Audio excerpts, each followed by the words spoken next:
सही तो बोल रही अच्छी नहीं आई। अल्हम्दुलिल्लाह ठीक है बिल्कुल। जी सर। एपिसोड कैसा हुआ? अच्छा, बहुत अच्छा। कंप्लीट हो गया आप सबका या रहता है अभी भी? डैशबोर्ड नहीं हुआ। डैशबोर्ड नहीं हुआ? एंड टाइम पे जो बम गिरा था वो नहीं हुआ क्योंकि वो एडिशनल मिला था ना। वैसे उसके अलावा तो यूआई वगैरह बनेगी थी सारी। 8 तारीख तक लाइव क्या करना है डैशबोर्ड ही तो बनाना ट्राई करें जल्द से जल्द करें। वैसे तो 8 तारीख तक बन जाएगा। 1 फरवरी तक का टाइम है ना? जी जी। सही है। वैसे एक्सपीरियंस कैसा रहा आप लोगों को?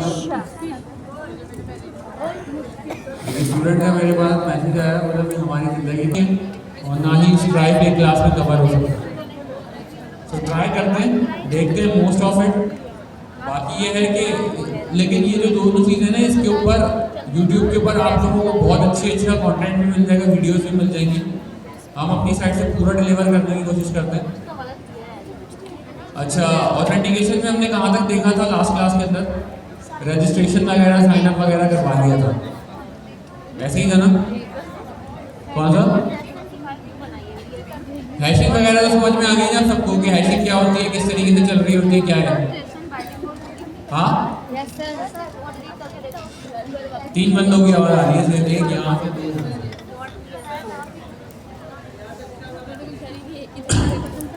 यहाँ पे भी 2 है ना, 1 2 3 है, 3 की आनी चाहिए। नुमाइंदगी चल रही है। खैर, सो साइन अप वगैरह का तो सबको पता लग गया। साइन अप सिंपल होता है और साइन अप के अंदर कोई ऑथेंटिकेशन वगैरह का स्टेप फॉलो हो भी नहीं रहा होता। ठीक है, ऑथेंटिकेशन किस स्टेप पे हो रही होती है? लॉगिन के ऊपर हो रही होती है या साइन इन बोल रहे हैं उसको वहाँ पे हो रही होती है?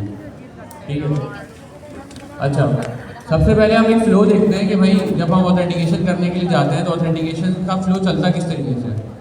आप यूजुअली जाते होंगे, क्या नाम है, किसी भी वेबसाइट में चले जाएं, जो नॉर्मल एक फ्लो है वो क्या फ्लो है? क्या आप वेबसाइट के ऊपर जाते हो, वो आपसे लॉगिन की स्क्रीन आपको दिखाते हैं, सही है। आप किसी डैशबोर्ड के ऊपर जा रहे हो, एक मिसाल है, आप जाते हैं अपने GIIC के स्टूडेंट पोर्टल के ऊपर, डायरेक्टली जाते के साथ वो आपसे क्या चीज़ पूछता है? आपका ईमेल ID और पासवर्ड। और आप कितनी ही कोशिश कर लो कि अपने डायरेक्टली डैशबोर्ड का जो पेज का जो राउट है उसके ऊपर उसको एक्सेस करने की, वो आपको लॉगिन का पेज ही दिखाएगा हमेशा। आप एड्रेस बार के अंदर भी जाके लिखते हैं ना मतलब /डैशबोर्ड या कुछ, सो वो आपको वापसी रिडायरेक्ट कर देगा कहाँ पे? लॉगिन पे। बट अगर आप लॉगिन के ऊपर जाकर अपनी ईमेल ID पासवर्ड सही से करेक्टली फिल कर दें और उसको सबमिट कर दें, लॉगिन हो जाए, सक्सेसफुली हो जाता है। जब आप डैशबोर्ड पे आ जाते हैं, फिर आप लॉगिन पे जाएं, वो लॉगिन पे नहीं जाने देगा आपको, ये बोलेगा भाई आप ऑथेंटिकेटेड हो, वापसी आओ, ऑथेंटिकेटेड हो, वापसी आओ। ठीक है, तो ये एक फ्लो हर वेबसाइट अपने पास रन कर रही होती है। आइदर फेसबुक हो गया, गूगल हो गया, और कौन सा लिंक्डइन हो गया, और नॉर्मल वेबसाइट दराज हो गई, लोकल वेबसाइट्स को किसी को भी देख लो, ये एक सिंपल सा फ्लो है जो कि चल रहा होता है। क्लियर है? अच्छा, इसको इम्प्लीमेंट करने के लिए Next.js में हमें दो इम्पॉर्टेंट चीज़ों की ज़रूरत है।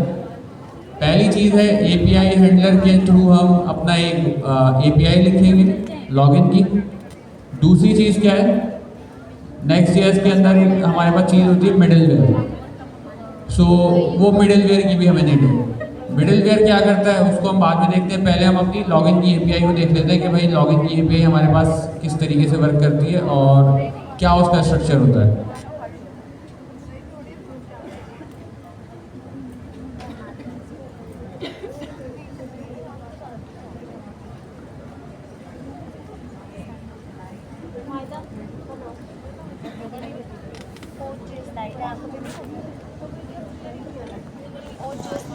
स्क्रीन विजिबल है सबको?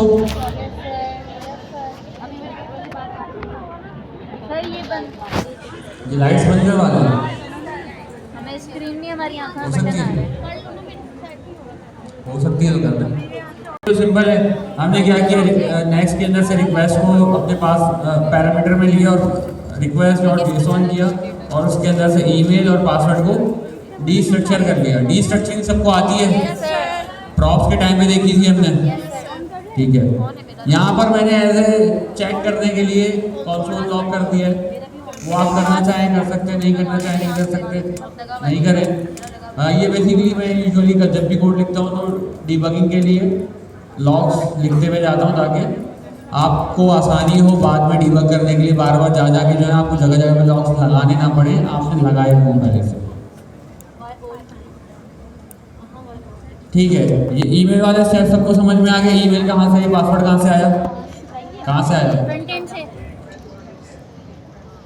फ्रंट एंड से आया हमारे पास, बॉडी से, ठीक है, बॉडी से रिसीव हो गया।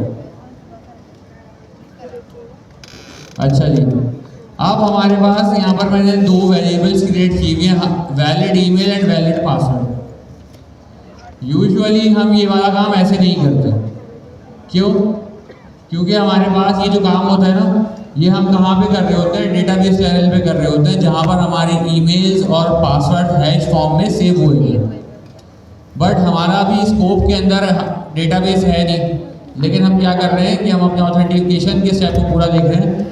आप लोग क्या कर सकते हैं, जब भी बैठे हैं, अब आप लोग एक मिसाल है पहले से डेटाबेस स्टडी करना चाह रहे हो, बहुत सारे लोगों ने किया हुआ भी होगा, तो क्या करें, इस स्टेप को बस क्या करें, डेटाबेस से रिप्लेस कर दें। क्लियर है? सो ये मैंने क्यों किया है कि मैं जब फ्रंट एंड से ईमेल पासवर्ड जब भेजूंगा तो बैक एंड के ऊपर मैच करने के लिए कहीं ना कहीं पे मुझे मैच करवाना है ना, ये बैक एंड पे कहीं ना कहीं पे तो मैच करवाएंगे ना, किसी ना किसी वैल्यू से मैच करवाएंगे। तो यहाँ पर मैंने हार्ड कोडेड वैल्यू रख दी है, समझ लीजिए हमारा डेटाबेस है, फ्रंट एंड से हम भेज के मैच करवाएंगे। अगर ऑथेंटिकेट हो गया तो क्या फ्लो होगा, और ऑथेंटिकेट नहीं हुआ तो क्या फ्लो होगा, ये हमें पता लग जाएगा।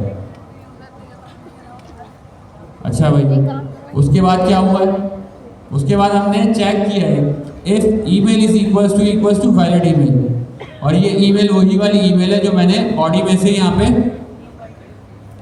रिसीव की है, डी स्ट्रक्चर की है, ठीक है। And password is equals to valid password, और पासवर्ड को किससे मैसेज, ये जो पासवर्ड है यही बॉडी वाला पासवर्ड है, और इसको मैंने वैलिड पासवर्ड से मैच करा दिया। अभी बीच में मैंने एंड का ऑपरेटर लगाया हुआ, ये क्यों लगाया हुआ है, दोनों ट्रू होनी चाहिए। अगर मैं ये और का लगा दूं तो कोई भी एक ट्रू ही आगे चले जाएगा तो फॉल्स हो जाएगा, एक भी मैच होगा तो चले जाएगा, बॉडी चल जाएगा, लेकिन हमें ये वाला काम नहीं करना।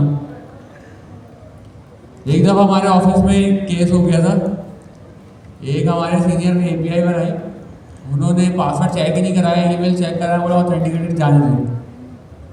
उसके अंदर क्या हुआ कि वो ऑथेंटिकेशन सिस्टम बना रहे हैं, वो ईमेल पता लग गई उसको बंदे को, और वो सारे के सारे लॉगिन करके बैठे हुए। भाई तुम्हारे पास कहाँ से आया, और क्या नाम है, क्रेडेंशियल्स कहाँ से आए, तो बोले वो ईमेल डाली मैंने, पासवर्ड ट्राई किया, लग गया। वो बाद में पता लगा कि वो पासवर्ड उन्होंने गैस नहीं किया था, वो पासवर्ड मैच ही नहीं हो रहा था पीछे।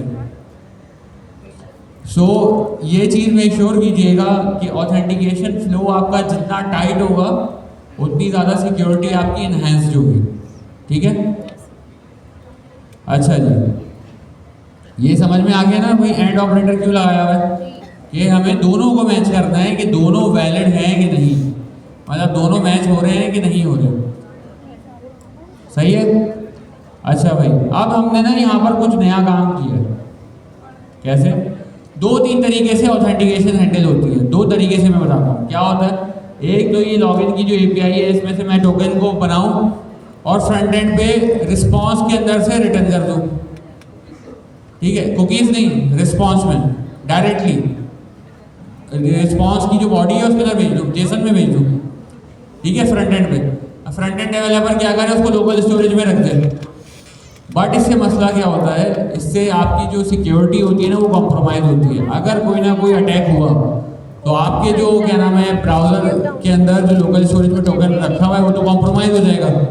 दूसरी चीज़ ये, चले कॉम्प्रोमाइज़ हो भी जाएगा, क्या है 15 मिनट चला लेगा कोई, लेकिन इसमें मसला क्या आता है कि मैनुअली ना लोगों के पास एक्सेस आ जाता है। एक मिसाल है कि हमजा भाई बैठे हुए, हमजा भाई के पास एक एप्लीकेशन का एक्सेस है, मेरे पास नहीं है। मैंने कहा कि भाई अपना टोकन कॉपी करके मुझे दे दो, मैं यहाँ से पेस्ट करूँगा, एप्लीकेशन ऑथेंटिकेट हो जाएगी।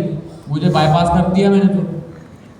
इस चीज़ को मद्देनजर रखते हुए लोगों ने क्या स्ट्रेटेजी निकाली कि भाई ये टोकन को ना सर्वर साइड पे हैंडल करते हैं, क्लाइंट साइड पे हैंडल करो ही नहीं, मसला ही नहीं होगा।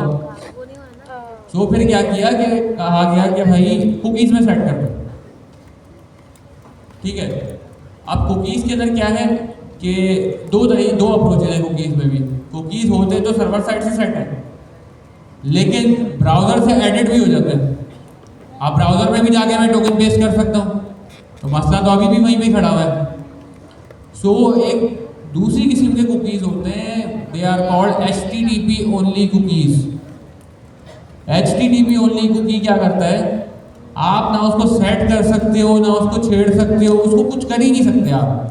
वो सर्वर से ही सेट होगा और खुद ही डिलीट हो जाएगा।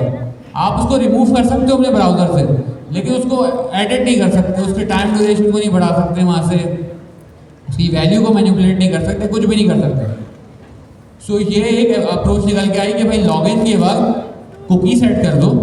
ठीक है, अच्छा कुकी का एक फ़ायदा भी है, क्या है, अगर सेम ओरिजिन से कुकी सेट हुए हैं, जैसे लॉगिन की API जहाँ पर चल रही है, एक मिसाल है API.fahad.com के ऊपर से लॉगिन की API मेरी /login की API ही मेरी वहाँ से चल रही है।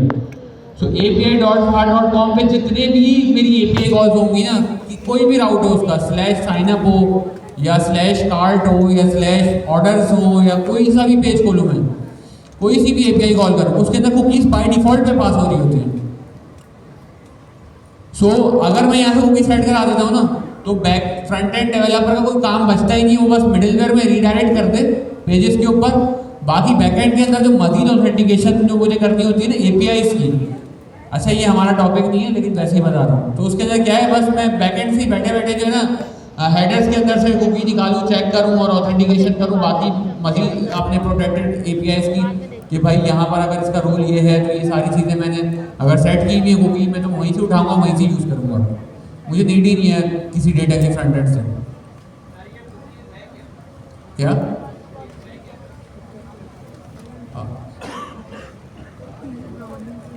नाम से पता लग रहा है कि स्मॉल चंक ऑफ मेमोरी है जो कि ब्राउज़र में आपको अलॉट की गई है। ठीक है,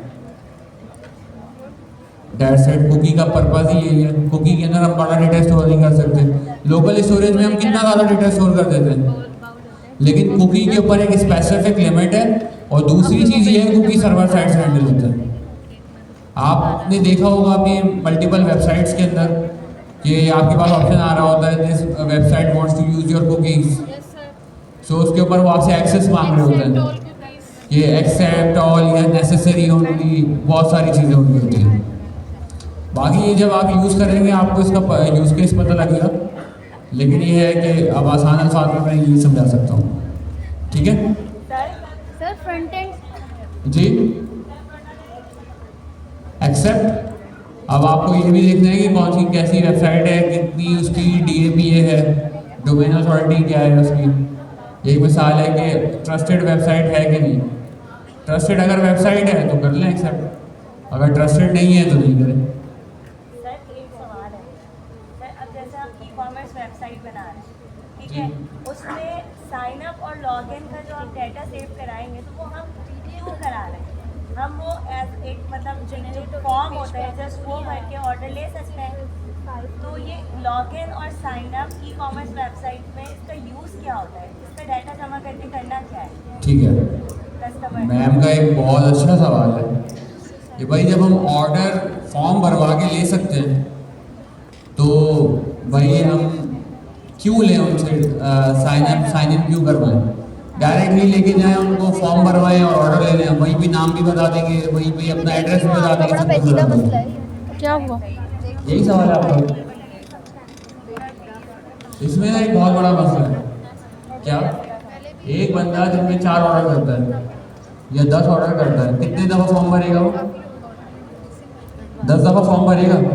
दूसरी चीज़, आप हमेशा एक चीज़ ऑब्जर्व कीजिएगा, दो लोग अगर सर्वे करा रहे हो ना, एक का फॉर्म के ना टेक्सचुअल डेटा हो, टैक्सेस भरते हो, एक के फॉर्म में रेडियो बटन हो या चेक बॉक्सेस हो, सबसे ज़्यादा सबमिशंस कौन से फॉर्म पे आएंगे? रेडियो बटन वाले चेक बॉक्सेस वाले में। क्यों? क्योंकि यूज़र एक्सपीरियंस के ना बिल्कुल खिलाफ हो गई है अब ये चीज़, इनपुट फील्ड में डेटा रिसीव करना, सारी चीज़ें बहुत आगे जा रही है। कस्टम ऑथेंटिकेशन है ना, लोग एसएसओ पे चले गए हैं। एसएसओ समझ में आता है किसी को?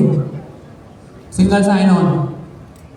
ज़्यादा वेबसाइट में बटन लगा होता है sign in with Google, click करो, 2 दफ़ा क्लिक करो, साइन इन खत्म, नो ईमेल नो पासवर्ड होता है ना ऐसे, उसको एसएसओ बोलते हैं, सिंगल साइन ऑन। वो सेटअप करना पड़ता है, अच्छा खासा फ्लो है उसका। लेकिन ये है कि वो आपको जब तक नहीं आएगा, जब तक आप लोग कस्टम ऑथेंटिकेशन का फ्लो आपको नहीं पता हो, क्योंकि टोकन तो वहाँ से भी आएगा ना, मैनेज तो उसको भी करना है, ठीक है। सो ये वजह होती है कि हम जो है ना ये पूरी की पूरी ऑथेंटिकेशन प्रोसेस करते हैं। जब यूज़र को साइन अप कराते हैं उससे उसकी सारी डिटेल्स ले लेते हैं एक ही दफ़ा, अपने पास सेव कर लेते हैं। जैसे ही ऑर्डर आता है ना, हमारे पास ऑर्डर आता है, भाई इस यूज़र आईडी का ये ऑर्डर है, उसी की यूज़र आईडी में करते हैं, अपने इंफॉर्मेशन वाले टेबल को क्वेरी करते हैं डेटाबेस में से, वहाँ से उसकी सारी पर्सनल इन्फॉर्मेशन निकालते हैं और वहाँ से सारी चीज़ें हमें पता लग जाती है कहाँ पर शिफ्ट करना है, कहाँ पे क्या करना है, कहाँ पे क्या करना है। ईच एंड एवरीथिंग हमारे पास स्टोर है। क्लियर है? सर ये जो आपने टोकन का बताया, ये हम फ्रंट एंड से भेजते तो हैं हेडर्स में, कहाँ पे भेजते हैं? जब हम फ्रंट एंड से एपीआई को इंटीग्रेट करते हैं तो हेडर में ऑथराइजेशन में ये टोकन जाता तो है अक्सर। हाँ, वो उसमें जाता है। वो जो क्लाइंट साइड वाली अप्रोच मैंने बताई थी ना, कि जिसमें लोकल स्टोरेज में सारी चीज़ें हैंडल कर रहे नहीं, होते हैं। कुकीज़ वाला भी, जैसे कुकीज़ डॉट गेट करके वो टोकन लेते हैं और फिर वो फिर हम भेज रहे होते हैं। हाँ, क्लाइंट साइड में सर्वर कंपोनेंट के अंदर बात, मैं क्लाइंट और सर्वर की बात हो रही है ना, तो फिर क्लाइंट साइड को ब्राउज़र नहीं समझे, या क्या नाम है, क्लाइंट साइड को पूरा ऐसा नहीं समझे कि हम फ्रंट एंड की बात कर रहे हैं। क्लाइंट मतलब क्लाइंट, जो लॉजिक क्लाइंट में हैंडल हो रही है, जो सर्वर पे हैंडल हो रही है उसकी बात नहीं कर रहे हैं। तो जो सर्वर कंपोनेंट में आप कुकीज़ गेट कर रहे हो वो सर्वर साइड पे हो रही है, ठीक है। लेकिन हर चीज़ आप सर्वर साइड पे नहीं कर सकते, ये हम पहले अच्छी खासी डिस्कशन इसके ऊपर कर चुके हैं, ठीक है। सो हमने क्या किया, हमने कुकीज़ डॉट सेट किया, नेम क्या रखा है इसका? टोकन रख दिया, ठीक है। और वैल्यू क्या रख दी? ट्रू। मैं अभी राइट नाउ क्या कर रहा हूँ, मैं इसकी वैल्यू के अंदर ना एक ट्रू की स्ट्रिंग पास कर रहा हूँ, दैट्स इट। कुछ भी नहीं कर रहा मैं अभी, JWT के अंदर नहीं जा रहा, वो एक बहुत लंबी टॉपिक है। मैं सिर्फ एक पूरा ऑथेंटिकेशन का फ्लो बता रहा हूँ। इस ट्रू को आप लोग आसानी के साथ, अगर आप लोगों को ये समझ में आ जाता है तो मुश्किल से 1 घंटे के अंदर JWT में कन्वर्ट कर सकते हैं। 1 घंटा बहुत ज़्यादा बोल दिया, वैसे तो 10 मिनट ही लगेंगे, लेकिन प्रॉपरली अगर आप लोग उसकी स्टडी करें ना, JWT है क्या, वर्क कैसे करती है, क्या चीज़ होती है, क्या चीज़ नहीं होती। 4 लाइन का कोड होता है वैसे तो, लेकिन ये है कि थोड़ा सा अगर कॉन्सेप्ट बिल्ड कर लेंगे उसके ऊपर तो एक बहुत अच्छी चीज़ होगी। हम उसके ऊपर अभी नहीं जाएंगे। अब यहाँ पर मैंने एक चीज़ सेट की है, क्या? HTTP only true. ये नजर आ रहा है आप लोगों को? विजिबल है? जूम करते हैं यहाँ से फिर और, नहीं सर इतना सही है, फिर और वरना मुझे भी नजर नहीं आएगा वैसे, ठीक है। हमने क्या किया है, HTTP ओनली ट्रू कर दिया। सिक्योर के ऊपर एक हमारे पास एक और बूलियन सेट होता है, ट्रू या फॉल्स। तो हमने यहाँ पर एक कंडीशन लिख दी है कि भाई नोड का एनवायरनमेंट, हमारे पास जब भी लोकल में सर्वर चलता है ना, तो नोड एनवायरनमेंट क्या होता है? लोकल होस्ट या लोकल होता है या डेव होता है, ठीक है। डेव होता है शायद, याद नहीं आ रहा मुझे। बाकी जो प्रोडक्शन में बिल्ड सर्वर चल रहा होता है ना, उसका प्रोडक्शन होता है। तो हमने चेक करके जो है ना उसके हिसाब से सेट कर दिया कि अगर लोकल होस्ट हो तो फॉल्स हो जाए, प्रोडक्शन हो तो ट्रू हो जाए। क्योंकि लोकल होस्ट के ऊपर अगर आप ट्रू करते हो ना तो बड़ा मसला होता है, वो कभी टोकन आ रहा होता है सही से, कभी गेट नहीं हो रहा होता, तो ये वाले इशूज आ जाते हैं। अच्छा, एक ये मैक्स एज का यहाँ पर लिखा हुआ है कुछ ना, ये कुछ समझ में आ रहा है आप लोगों को? एक्सपायरी डेट के टोकन इतने ये टाइम क्या है? एक्सपायर हो जाएगा। आप अगर लॉग इन करोगे तो 1 घंटे में आप लॉग आउट हो जाओगे ऑटोमेटिकली। ठीक वन डे है। Expiration. Max One day, age one day, one day आपके expiration। अकॉर्डिंग ये चीज़ है कि भाई टोकन की एज क्या होगी, हाँ जी। मैक्सिमम एज क्या होगी? जी, आसान हम अल्फाज में बात करें, भाई टोकन की उम्र कितनी होगी? 1 दिन जब ये टाइम तो पूरा हो जाएगा वो मर जाएगा।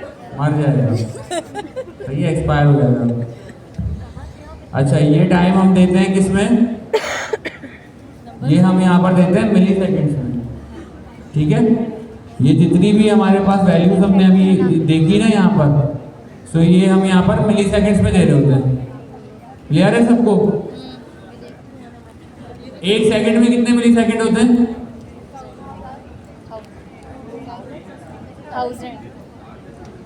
100 होते हैं, 1000 होते हैं, 1000। सो एक मिनट में कितने हो गए? 60,000 जी 60,000 नहीं 60,000, ठीक है।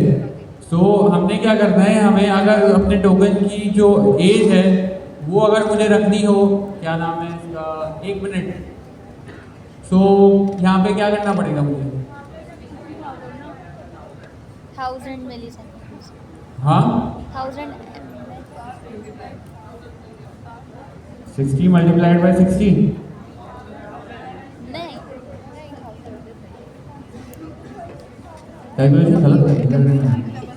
मैंने पहले क्या की थी? 60 ओ सॉरी, ये मिनट में होता है, सही है। तो यहाँ पे अगर मैं 60 लिखता हूँ तो कितना होगा? हाँ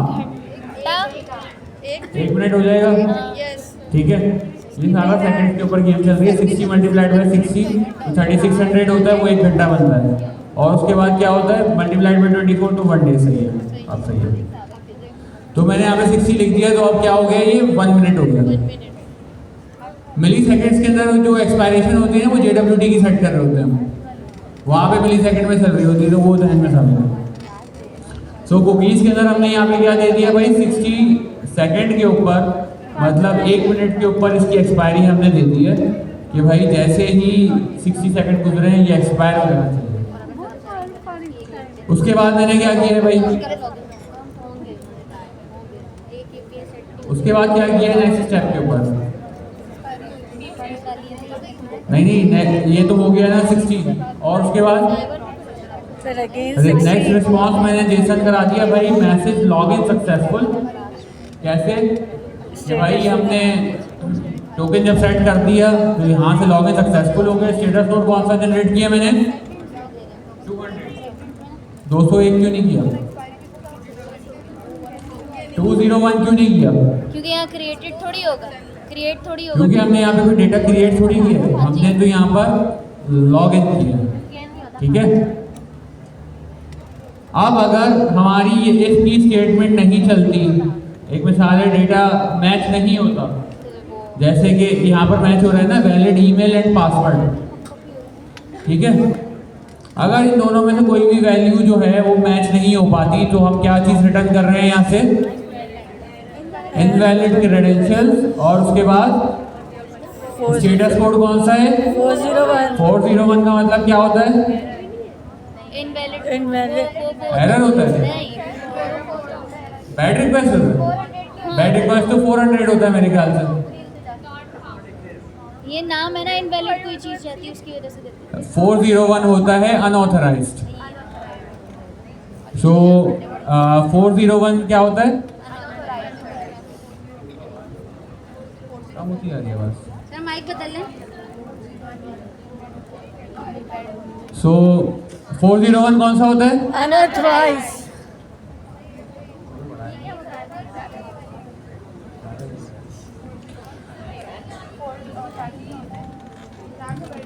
अच्छा थोड़ी सी सेट कर दीजिएगा।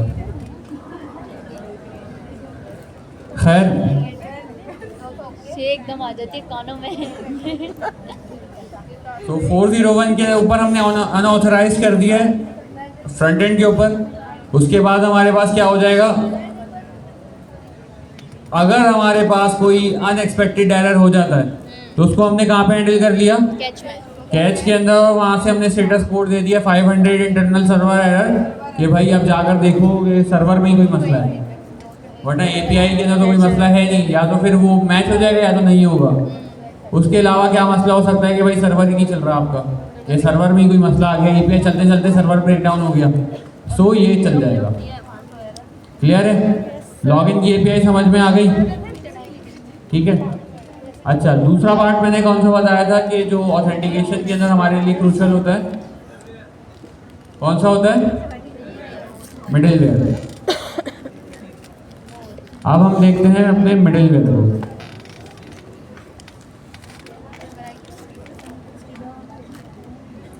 सबसे पहले कोई मुझे बता सकता है मिडिलवेयर क्या होता है और कैसे वर्क करता है?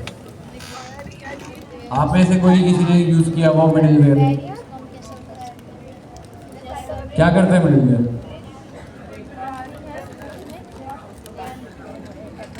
जो कि हर जब भी आप कोई भी हिट करते हो ना अपनी एप्लीकेशन के ऊपर, ये सबसे पहले ये चलता है।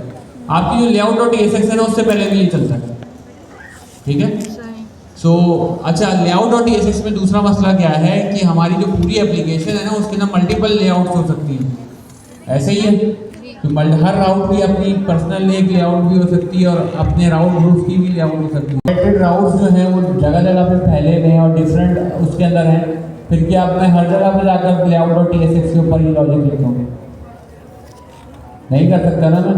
तो इस वजह से फिर हम क्या करते हैं, मिडिलवेयर का यूज़ करते हैं। तो मिडिलवेयर हम किसी भी अपनी एपीआई को हिट करें नेक्स्ट.js में, या हम किसी भी अपने राउट को हिट करें, तो क्या होता है हमारे पास? मिडिलवेयर हमारा रन होता है। क्लियर है? सही। बट ये जो चीज़ें हैं ना, इसके अंदर हमारे पास क्या हो रहा होता है कि हमने इसकी जो एग्जीक्यूशन है ना, उसको रोकते हैं। कैसे? सर्वर, क्योंकि देखें ना, कुछ सोचे ना कुकीज़ में हैंडल कर रहा हूँ, उसके अंदर कुकीज़ तो क्लाइंट साइड होते ही नहीं। सो मिडिलवेयर में इतनी प्रिसीजन है कि अगर आपने एक पेज को हिट किया है ना, जैसे kamranmontessori.com आपने हिट किया, अब वहाँ पे कितनी कॉल्स गई होंगी? आप नेटवर्क टैब खोलें, वहाँ से HTML आ रही है, CSS आ रही है, JSX आ रही है, फेविकॉन आ रहा है, इमेजेस आ रही हैं, वो हर चीज़ के ऊपर चलेगा। ईच एंड एवरीथिंग, एक छोटे सी आइकन भी उठा के लाएगा ना, उस पर भी चलेगा। ठीक है। बट हम लोग क्या करते हैं, इसके एग्जीक्यूशन को रिस्ट्रिक्ट करते हैं, और रिस्ट्रिक्ट हम करने के लिए क्या यूज़ करते हैं? ये मैचर की एक एरे है, इसके अंदर हम रेगुलर एक्सप्रेशंस टाइप की भी एक फॉर्मेट होता है, वो भी लिख सकते हैं, बहुत सारी चीज़ें कर सकते हैं। ठीक है। ये आप लोग थोड़ी सी स्टडी करेंगे तो आपको पता लग जाएगी। बहुत सारी चीज़ें ऐसी होती है, जैसे रेगुलर एक्सप्रेशन हम लोग कभी बनाना नहीं सीखते। रेगुलर एक्सप्रेशन के जनरेटर्स हमारे पास होते हैं, ऑनलाइन अवेलेबल है टूल्स, उसके थ्रू कर लेते हैं, ये भी गुजर रहा है। हमने क्या करना था, अपने मिडिलवेयर को कब रन करना था? मेरी एप्लीकेशन में 3 पेज हैं, एक साइन अप का है, दूसरा कौन सा है? लॉगिन का, और डैशबोर्ड का होम पेज। बल्कि साइन अप भी नहीं, लॉगिन है और डैशबोर्ड है, क्योंकि हम तो ऑथेंटिकेशन डील कर रहे हैं ना, साइन अप नहीं भी हो तो कोई फर्क नहीं पड़ता। सो मैंने ये 2 मैचर के अंदर बता दिए कि भाई ये 2 राउट के ऊपर हिट होना अगर, तो आपने रन हो जाना है। क्लियर है? सर ये स्लैश तो लोकल होस्ट होगा ना जी? लॉगिन के साथ जो ये स्लैश होम होगा, ये होम पेज जो होम मतलब राउट। हमारा लैंडिंग हाँ, ये स्लैश होम पेज ही है ना, क्योंकि मैंने होम पेज बनाया ही नहीं दिया। ठीक है, यहाँ तक क्लियर है? फिर मैंने मिडिलवेयर के अंदर सबसे पहले क्या किया कि भाई const token is equals to cookies dot get, और कोटेशंस में क्या लिखा है? वो टोकन का नाम Token। जो सेट करवाया था, ये कौन सी नेम है हमारे पास? जो हमने सेट करवाया था नेम, ये टोकन कहाँ से आया? कुकीज में ये से। जो route.ts के अंदर हमने जब टोकन सेट किया था, तो उस वक्त इसको एक नेम दिया था, कौन सा? टोकन। सो ये जो टोकन है, हमने इस सेम नेम से इसको यहाँ पर गेट किया है। क्लियर है? जैसे ही हमने इसको गेट किया, तो फिर हमने इसकी वैल्यू को चेक किया, भाई token dot value is equals to true. ठीक है, हमने क्या चीज़ चेक की?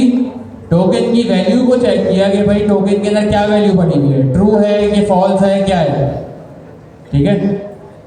सो हमने क्या किया, चेक किया, और यहाँ पर उसको वहाँ पे सेव कर लिया ट्रू फॉल्स को इज ऑथेंटिकेटेड के अंदर। सही है? बस अब मुझे ना सिर्फ एक सिंपल सी एक गेम करनी है, मुझे रीडायरेक्ट करना है टोकन चेक करना है और रिडायरेक्ट करना है। टोकन को मैंने गेट कर लिया, उसके अंदर से उसकी वैल्यू भी गेट कर ली और वैल्यू गेट होकर कहाँ गई भाई, मेरे पास ऑथेंटिकेटेड में रखी हुई है कि भाई ये पता लग गया मुझे कि टोकन है कि नहीं है। अब ये टोकन है कि नहीं है इसकी बेसिस के ऊपर मुझे रिडायरेक्ट करना है यूज़र को। अगर वो डैशबोर्ड पे आता है और टोकन नहीं है तो कहाँ पे लेके जाना है, लॉगिन वाले पे, कहाँ पर लेके जाना है, लॉगिन वाले पे, लॉगिन के पेज पे। और अगर टोकन है और मैं लॉगिन हिट करता हूँ तो कहाँ लेके जाना है, वापस डैशबोर्ड पे। साइन आउट के ऊपर नहीं, रिडायरेक्ट तो नहीं करते ना हम, लेकिन साइन आउट पे अगर हम लॉगिन के ऊपर आते हैं तो वो हमें कहाँ पे ले जाते हैं, डैशबोर्ड के पेज पे। नैप बार से हम जा सकते हैं साइन आउट पे, ऐसी बात नहीं, लेकिन ये है कि यूजुअली ये फ्लो नहीं होता हमारा, हम डैशबोर्ड पे आ जाएंगे। अगर टोकन है और डायरेक्टली मैं डैशबोर्ड पे आऊँ तो क्या होगा, वो मुझे लॉगिन पे रीडायरेक्ट कर देगा। नहीं, अगर टोकन है और मैं डैशबोर्ड पे हिट करता हूँ तो क्या होगा, खुल जाएगा। तो खुल जाए, पेज ओपन हो जाएगा मेरे पास, जी। स्ट्रेट फॉरवर्ड ओपन हो जाएगा, कहीं पे भी रिडायरेक्ट नहीं होगा। जी, और सेम गोज टू अगर मेरे पास टोकन नहीं है हाँ। और मैं लॉगिन का पेज खोलता हूँ तो क्या होगा, लॉगिन का पेज खुल लॉगिन जाएगा। का ही खुलेगा। हाँ, ठीक है, खुल जाएगा। ये 4 केसेस हैं जो कि हैंडल करना है रीडायरेक्शन के अंदर। ये 4 केसेस हैं जो हैंडल करेगा। हैंडल करना है, 2 खुद ही हो जाएंगे, 2 हम कर देंगे। ठीक है, पहले केस में हमने क्या किया, हमने बोला इफ नॉट इज ऑथेंटिकेटेड का मतलब क्या है, वो टोकन है, नॉट का मतलब है नहीं है, नॉट इज ऑथेंटिकेटेड का मतलब क्या है, टोकन नहीं है। ये कि वैल्यू, टोकन या तो है नहीं या तो एक्सपायर हो गया। हाँ, ठीक है, हाँ। अच्छा टोकन एक्सपायर होगा ना तो समझ लो वो है ही नहीं, क्योंकि वो रिटर्न ही नहीं होगा वहां से, Return हो जाएगा। कुकीज में से रिटर्न ही नहीं होगा। क्लियर है, सो ये चीज हो गई। एंड में हमने क्या चीज चेक की है, दूसरी condition, path name is not equals to login.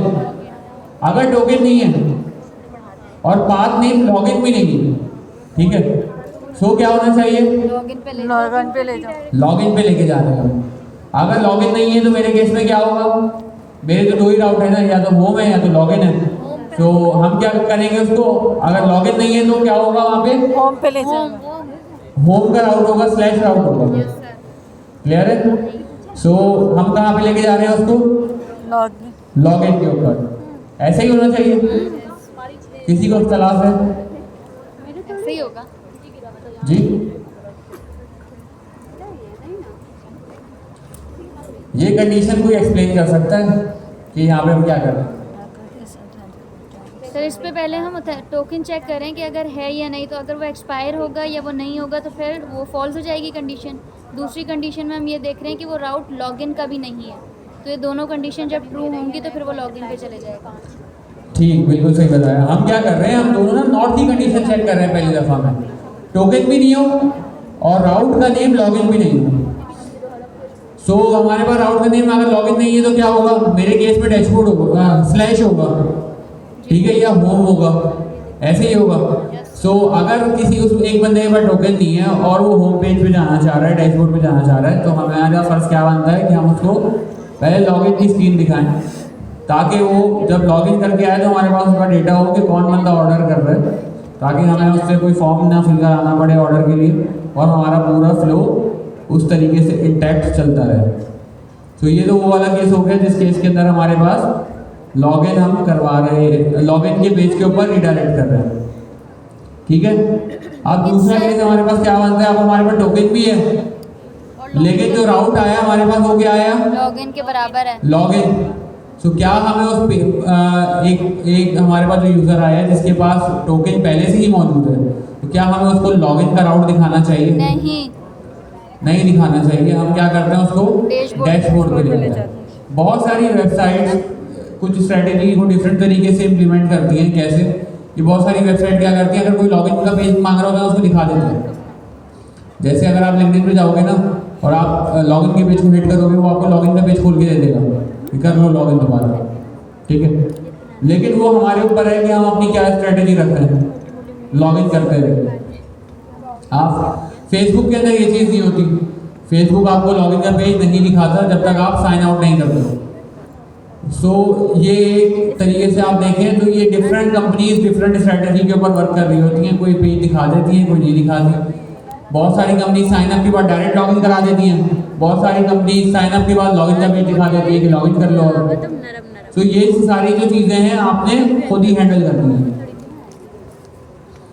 ठीक है, ये आपकी अपनी स्ट्रेटेजी होगी कि आप क्या रखते हो। मैं क्या कर रहा हूँ, मैं लॉगिन का पेज नहीं दिखाऊंगा। डैशबोर्ड के ऊपर जब भी अगर क्या नाम है मेरे पास कस्टमर आया है और उसके बाद टोकन पहले से मौजूद है, अगर वो लॉगिन का पेज मांग रहा है, मैं नहीं दिखा रहा। जब तक वो साइन आउट नहीं करता उसको लॉगिन का पेज नहीं दिखेगा। क्लियर है? सर ये ऊपर वाली लॉजिक में एंड लगाना लाजमी है। कहाँ पे? ऊपर वाली जो हमने यहाँ पे? वाइफ लगाया है। चले मैं यहाँ पर लगा देता हूँ और, ठीक है, एंड हटा दिया मैंने और लगा दिया। अब इसका मतलब समझें क्या होता है। एक मिसाल है, अगर लॉगिन का पेज है, अगर राउट लॉगिन नहीं है, मतलब कोई बंदा आया जिसके पास टोकन नहीं था, लेकिन उसने क्या हिट किया, टोकन था सॉरी, एक कस्टमर हमारे पास आया हमारी वेबसाइट के ऊपर, उसके पास एक टोकन पहले से ही मौजूद था, लेकिन उसने क्या किया, डैशबोर्ड के राउट को हिट किया। सो एक कंडीशन यहाँ पे ट्रू हो गई, कौन सी? ये वाली कंडीशन, लॉगिन के बराबर ठीक नहीं है। है, लेकिन टोकन पहले से ही मौजूद था। सो क्या हुआ यहाँ पे, मतलब कि वो उसको लॉगिन पे रिडायरेक्ट कर देगा जबकि उसके पास पहले से ही टोकन है, जबकि उसको कहाँ पे जाना चाहिए था, उसको जाना चाहिए था होम पेज के ऊपर, यहाँ पे। सो ये वाला मसला हमारे पास राइज हो जाएगा जब हम यहाँ से और एंड हटा के और लगा देंगे। सो हमें ये चीज़ एक्सप्लिसिटली चेक करनी पड़ेगी कि उसका राउट क्या है, मतलब वो किस रास्ते से आया है, और दूसरी चीज़ क्या है कि उसके पास टोकन है कि नहीं, उसकी आइडेंटिटी है कि नहीं। तो सर अगर ऐसे प्रोडक्ट का है या कोई ऑर्डर का पेज है, तब भी तो ये कंडीशन ट्रू हो जाएगी। तो अच्छा, मैं इसको ऐसे समझाता हूँ। आप लोग गवर्नर हाउस में इस वाले गेट से एंटर होता है, ठीक है, आप लोगों के पास कार्ड होता है, समझ लें आपके पास टोकन है, आप लोग उस गेट से एंटर होकर दिखाएं, मुझे आने देंगे आपको, कहाँ पे रिडायरेक्ट करेंगे, 2 पे। फौरन आपको बोलेंगे कि आप वहाँ से जाएं और उसी गेट से एंटर हो, क्योंकि आप लोगों का जो main way of basically entry है वो वही वाला गेट है, आईटी गेट है। आपको गवर्नर हाउस के किसी भी गेट से एंट्री की इजाज़त नहीं मिलेगी, एंट्री अनलेस कोई प्रोग्राम चल रहा हो, कोई स्पेशल एंट्री आप लोगों की हो, तो वहाँ से आपको मिल जाएगी। अदर देन दैट आपको एंट्री नहीं मिलेगी क्लास के लिए, ठीक है। तो ये चीज़ें हमें प्रॉपरली देखनी होती है अपनी वेबसाइट के ऊपर भी, कि भाई जो हमारा कस्टमर हमारे पास आया है, जो हमारा विजिटर आया है, यूज़र आया है, वो किस राउट से आया है और उसके बाद टोकन है कि नहीं। ये एक सिंपल सा फिनोमेना है ऑथेंटिकेशन का। क्लियर है? आसानी से ये चीज़ नहीं समझ में आती, ये आ गई। ठीक है। कोशिश की है मैंने पूरी, लेकिन ये है कि इसको बार बार जब आप प्रैक्टिस करेंगे ना, इसके ऊपर 3-4 वीडियोस देखें, तो ये सारी चीज़ें आप लोगों को आहिस्ता आहिस्ता जब हम इम्प्लीमेंट करेंगे तो क्लियर हो जाएंगी। कोशिश करें कि वेबसाइट में ऐसे पेजेस भी बनाएं। एक मिसाल अबाउट अस का पेज बना दें, अबाउट अस के पेज के ऊपर, अबाउट अस के पेज के लिए लॉगिन ज़रूरी है, तो यहाँ पर एक कंडीशन और ऐड हो जाएगी मिडिल वेयर के अंदर। तो इस तरीके से खेलें कि आप लोगों को ये चीज़ें हैंडल करना है कि भाई जब पेजेस बढ़ेंगे कौन से पेज पे दिखाना है, कौन से पेज कौन सा प्रोटेक्टेड है, कौन सा नहीं है, आपको ये चीज़ें हैंडल नहीं करनी पड़ेगी। क्या सर हम क्या रेस्ट्रिक्ट कर सकते हैं कि हमें इतने ही पेजेस पे मिडिलवेयर चलाना है? जी कर सकते हैं, अब मैं उसी पे आ रहा हूँ, ठीक है। और हमने उसके बाद क्या किया, return next response dot next. इसका मतलब यहाँ पे ये क्या हुआ है, जितने भी फ्रेमवर्क्स होते हैं अगर उनके अंदर कोई मिडिलवेयर है, तो वो क्या करते हैं, जैसे ही मिडिलवेयर रन हो जाता है, डॉट नेक्स्ट का एक मेथड होता है उनके पास, वो रन कर देते हैं कि भाई ये हो गया है, यहाँ वाला काम हो गया है, अब इसको आगे ले जाओ। आगे कहाँ ले जाओ, रिडायरेक्ट कर दिया लॉगिन पे, अब जाकर लॉगिन पे बैठो, लॉगिन चला दो जाके, ठीक है। इसमें पता है क्या मसला आता है, अगर आप डॉट नेक्स्ट नहीं करो ना, क्या होगा, आपने हिट किया डैशबोर्ड को, उसने आपको लॉगिन पे रिडायरेक्ट किया, लेकिन लॉगिन के रिडायरेक्ट पे भी मिडिलवेयर चलेगा, इनफाइनाइट लूप चल जाता है। चलता ही रहेगा। मिडिलवेयर ही चलता है सर, घूम रहा है मिडिलवेयर ही, चले जा रहा है चले जा रहा है चले जा रहा है। क्यों? क्योंकि आपने डॉट नेक्स्ट ही नहीं किया, उसको लॉगिन के ऊपर भेजा ही नहीं, लॉगिन के कोड पे ही नहीं भेजा।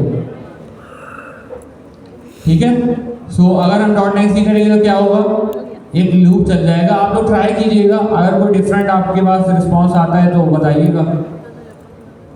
इसी तरीके से हमारे पास ये जो मिडिलवेयर हमारे पास नेक्स्ट.जेएस में है, इसी तरीके से एक फ्रेमवर्क होता है कॉल्ड एक्सप्रेस। एक्सप्रेस के अंदर क्या करते हैं, हम अपनी बैकएंड की एपीआईज बनाते हैं। ये मिडिलवेयर वहाँ पर भी अवेलेबल होते हैं, नेक्स्ट.जेएस हो गई, बहुत सारे हमारे जितनी बैकएंड के फ्रेमवर्क्स हैं मिडिलवेयर वहाँ पे भी होते हैं, क्योंकि ऑथेंटिकेशन हम वहाँ पे भी कर रहे हैं। ऑथेंटिकेशन दोनों साइड पे होती है, एपीआई की भी होती है और कहाँ की होती है, फ्रंट एंड की भी होती है। क्योंकि अगर फ्रंट एंड ने ऑथेंटिकेशन प्रॉपर्ली नहीं हैंडल नहीं की तो सर्वर कॉम्प्रोमाइज हो जाएगा, ऐसा हो सकता है ना। सो हम दोनों जगह पे ऑथेंटिकेशन कर रहे होते हैं। क्लियर हुआ? Yes sir. अब लास्ट में एक चीज आ गई, क्या, मैं कॉन्फ़िग के नाम से एक हमने एक्सपोर्ट किया हुआ है वेरिएबल, उसके अंदर एक ऑब्जेक्ट है, उसमें एक की है मैचर की, और उसके अगेंस्ट में एक एरे रखी हुई है। ठीक है, अच्छा, ये एरे के अंदर हम क्या कर सकते हैं, हम राउट्स भी बता सकते हैं।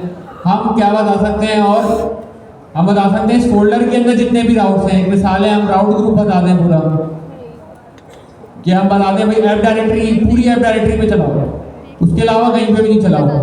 हम ये भी कह सकते हैं पूरी जो एपीआई का फोल्डर है ना हमारा ऐप डायरेक्टरी के अंदर, एपीआई का फोल्डर है, सिर्फ उस पे चलाओ और कहीं नहीं चलाना।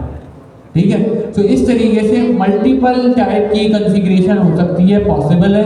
वो हर बंदा अपनी रिक्वायरमेंट के हिसाब से अपने मिडिलवेयर में कर रहा होता है। मैंने यहाँ पे क्या बताया कि भाई सिर्फ लॉगिन पे चलाना और फिर स्लैश राउट पे चलाना, इमेजेस के ऊपर नहीं चलाना। ठीक है, क्या नाम है हमारा, एसेट्स के ऊपर नहीं चलाना, हमारी HTML जो आ रही है उस पर नहीं चलाना, हमारी JSX आ रही है उस पर नहीं चलाना, सिर्फ किस पे चलाना, राउट पे चलाना। क्लियर है?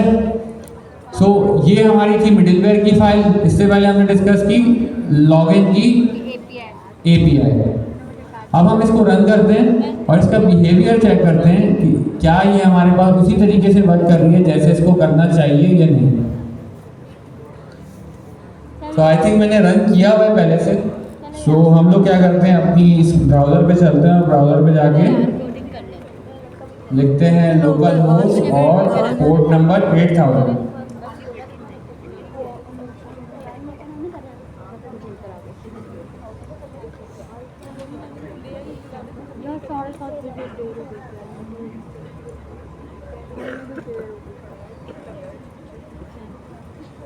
ठीक है, हमने क्या किया, सबसे पहले मैं आपके पास आता हूँ, यहाँ पे कुकीज़ के अंदर, कुकीज़ में मेरे कोई वैल्यू रखी हुई है, यहाँ पे कोई वैल्यू है अभी?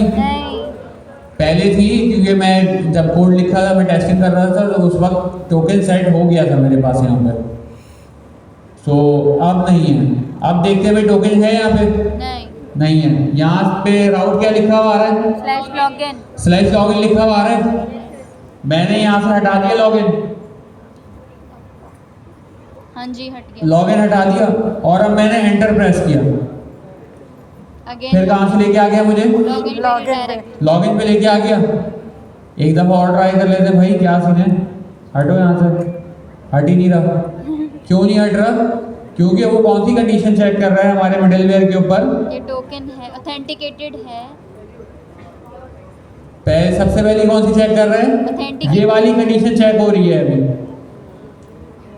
कौन सी कंडीशन चेक हो रही है? फर्स्ट वाली, कि भाई टोकन नहीं था और राउट लॉगिन भी नहीं था। तो उसने मुझे कहाँ रिडायरेक्ट किया? लॉगिन के पेज पे। यही होना चाहिए हमारे पास। टोकन है ही नहीं तो फिर कैसे देखोगे आप डैशबोर्ड का पेज? अच्छा भाई, अब क्या करें? ये अब हमें क्या करना पड़ेगा? क्रेडेंशियल्स देंगे, क्रेडेंशियल्स इंसर्ट करने पड़ेंगे। तो क्रेडेंशियल्स के लिए हम भाई लिख लेते हैं, एक मिसाल है, मैं लिख लेता हूँ अपनी ईमेल। एक मिसाल है, इनवैलिड ईमेल लिखते हैं ना पहले, fahad@gmail.com।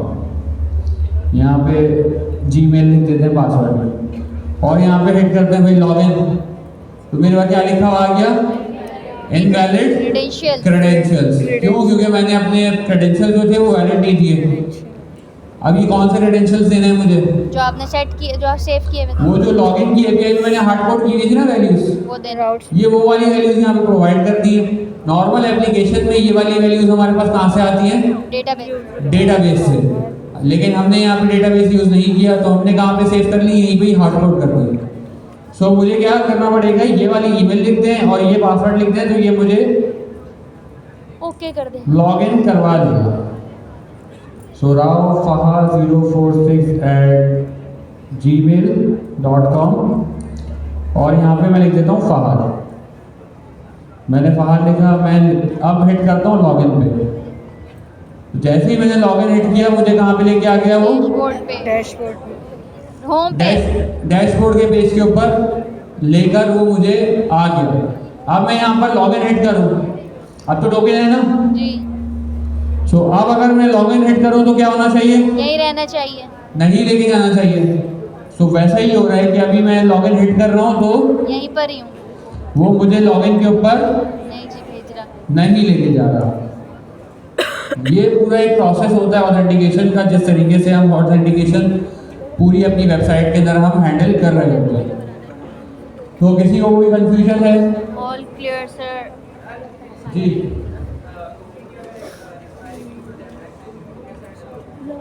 वो ऑटो में हैंडल होती है।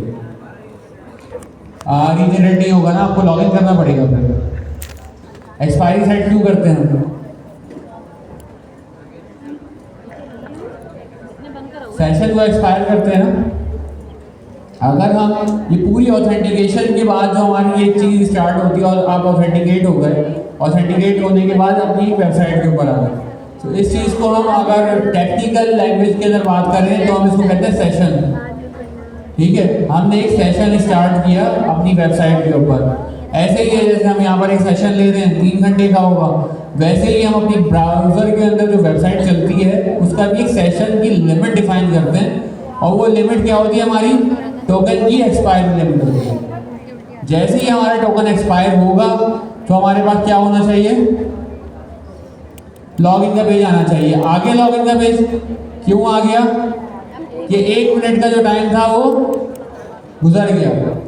ठीक है, वो जो मैं इतनी देर से लंबी कर रहा था ना, वो 1 मिनट गुजार रहा था कि हमारे पास जैसे ही 1 मिनट गुजरा, मैंने कुछ किया यहाँ पे 1 मिनट के अंदर कुछ भी नहीं किया, मैं आप लोगों से कन्वर्सेशन कर रहा था। जैसे ही हुआ, क्या हुआ? हमारे पास से टोकन हट गया। अभी मैं यहाँ पर आऊँगा ना, अपनी कुकीज खोल के दिखाऊंगा, टोकन नहीं है, देखें हट गया टोकन। दोबारा लॉगिन करते हैं, दोबारा टेस्ट करते हैं। दोबारा टोकन दिखाएं।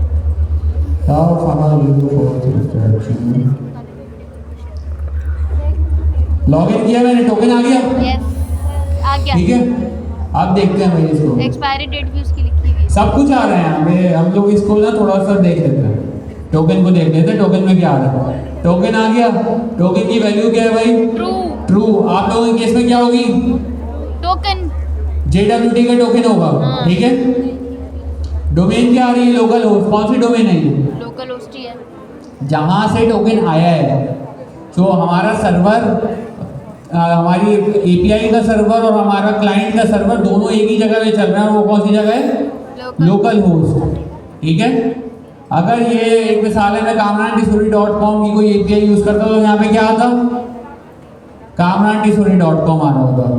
ठीक है, डोमेन जो होती है सर्वर की, आपके जो बैकएंड के सर्वर की, वो यहाँ पर आ रही होती है जहाँ से टोकन आपके पास रिसीव हुआ है। बात क्या है? स्लैश हो गया, जहाँ खड़े हुए हैं। ये देखें एक्सपायर स्लैश मैसेज यहाँ पे लिखी भी आ रही है। यस। ठीक हो गया। और साइज क्या आ रहा है? 9। और उसके बाद क्या लिखा हुआ आ रहा है? HTTP only. यहाँ पे लिखा हुआ आ रहा है HTTP ओनली पे ओनली। टिक। HTTP ओनली ट्रू हुआ है। जी। ठीक है, सो ये वो वाली चीज़ हुई भी, यहाँ पे वैल्यू आ गई, सब कुछ आ गई। 1 मिनट गुजर गया? जी, नहीं हुआ अभी, खुद ही चले जाएगा। 1 मिनट नहीं हुआ अभी। करें रीलोड करें, अब देखते हैं। टोकन किया, लॉगिन आ गया। जैसे ही टोकन एक्सपायर होता है ना, तो समझते हैं जब भी अगर टोकन की वैल्यू एक्सपायर हो गई, जैसे ही रीलोड करोगे टोकन गायब हो जाएगा ब्राउज़र में से। ठीक है, अब क्लियर है टोकन की मैक्स एज कैसे चल रही होती है और क्या चीज़ें किस तरीके से इम्प्लीमेंटेड होती है पूरी ऑथेंटिकेशन के फ्लो के अंदर।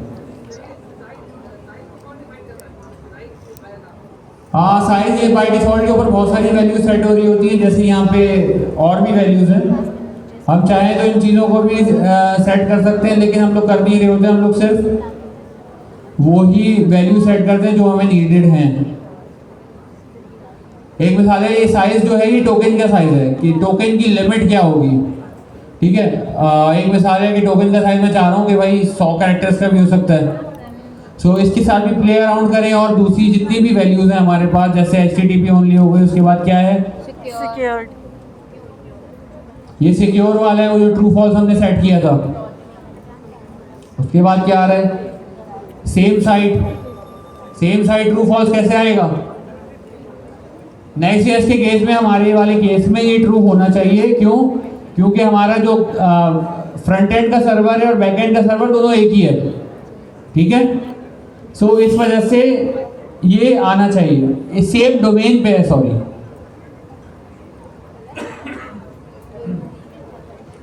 उसके बाद क्या है पार्टीशन की साइड, ये भी देख लीजिएगा, क्रॉस साइट एक्सेस है और ये प्रायोरिटी है।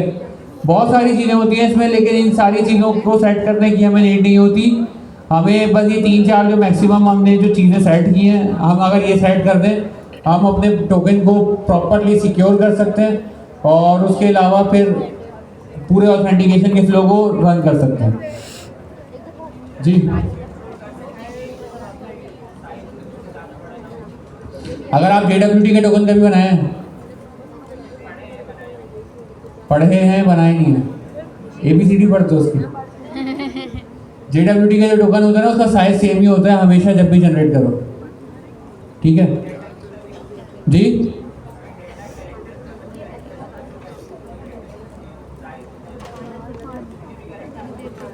ये कैरेक्टर्स का साइज नहीं है। अगर आप बात करो ना मेमोरी साइज के, मेमोरी वाला साइज नहीं है ये लेंथ है, ठीक है।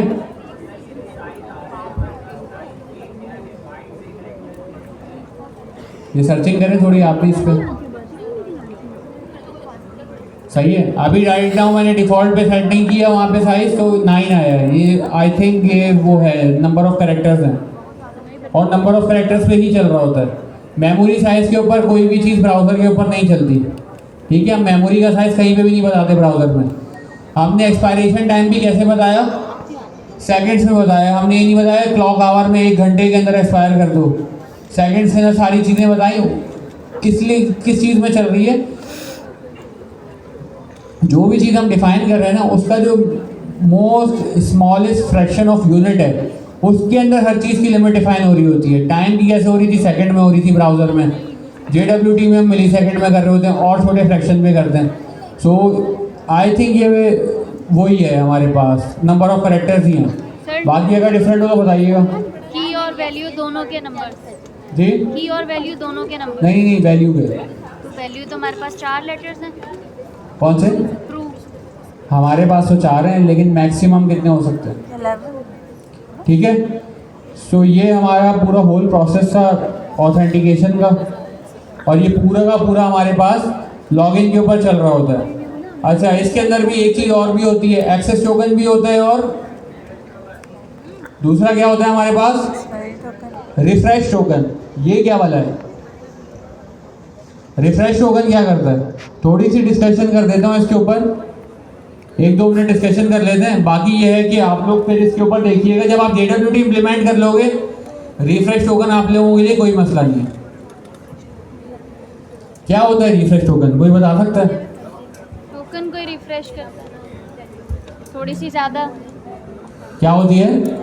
जो मैसेज होती है उससे थोड़ी ज़्यादा टाइम दे देता है। अच्छा, ये थोड़ा सा टेक्निकल है, करें या नहीं करें डिस्कस? डिस्कस करने का हम सर कर लें, सब कंफ्यूज हो जाएंगे फिर। नहीं होंगे। अच्छा, फिर थोड़ा सा पीछे लेके जाना पड़ेगा। जैसे हम लोगों ने लास्ट क्लास के अंदर या उससे पिछली क्लास के अंदर डिस्कस किया था ना कि हमारे पास कितनी तरह की ऑथेंटिकेशन होती है, भूल गए सब? स्टेटफुल एंड स्टेटलेस। 2 तरीके की ऑथेंटिकेशन होती है, स्टेटफुल होती है और स्टेटलेस। स्टेटलेस होती है। स्टेटफुल ऑथेंटिकेशन हमारे पास कहाँ पे अवेलेबल होती है? कोई भी रियल लाइफ एग्जांपल दे दो। बैंकिंग एप्लीकेशन हमारी सारी कौन सी होती हैं? स्टेटफुल ऑथेंटिकेटेड एप्लीकेशन होती हैं।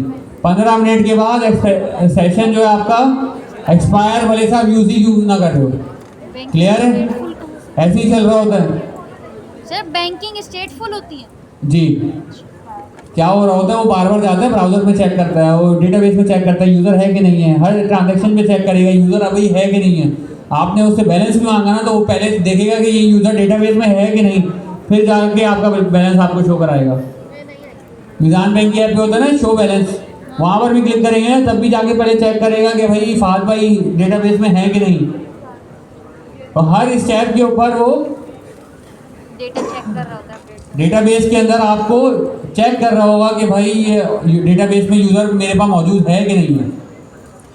ठीक है, तो ये चीज़ चल रही होती है। अच्छा, ये मसला नहीं है कोई भी, लेकिन इसके अंदर क्या इशू आता है,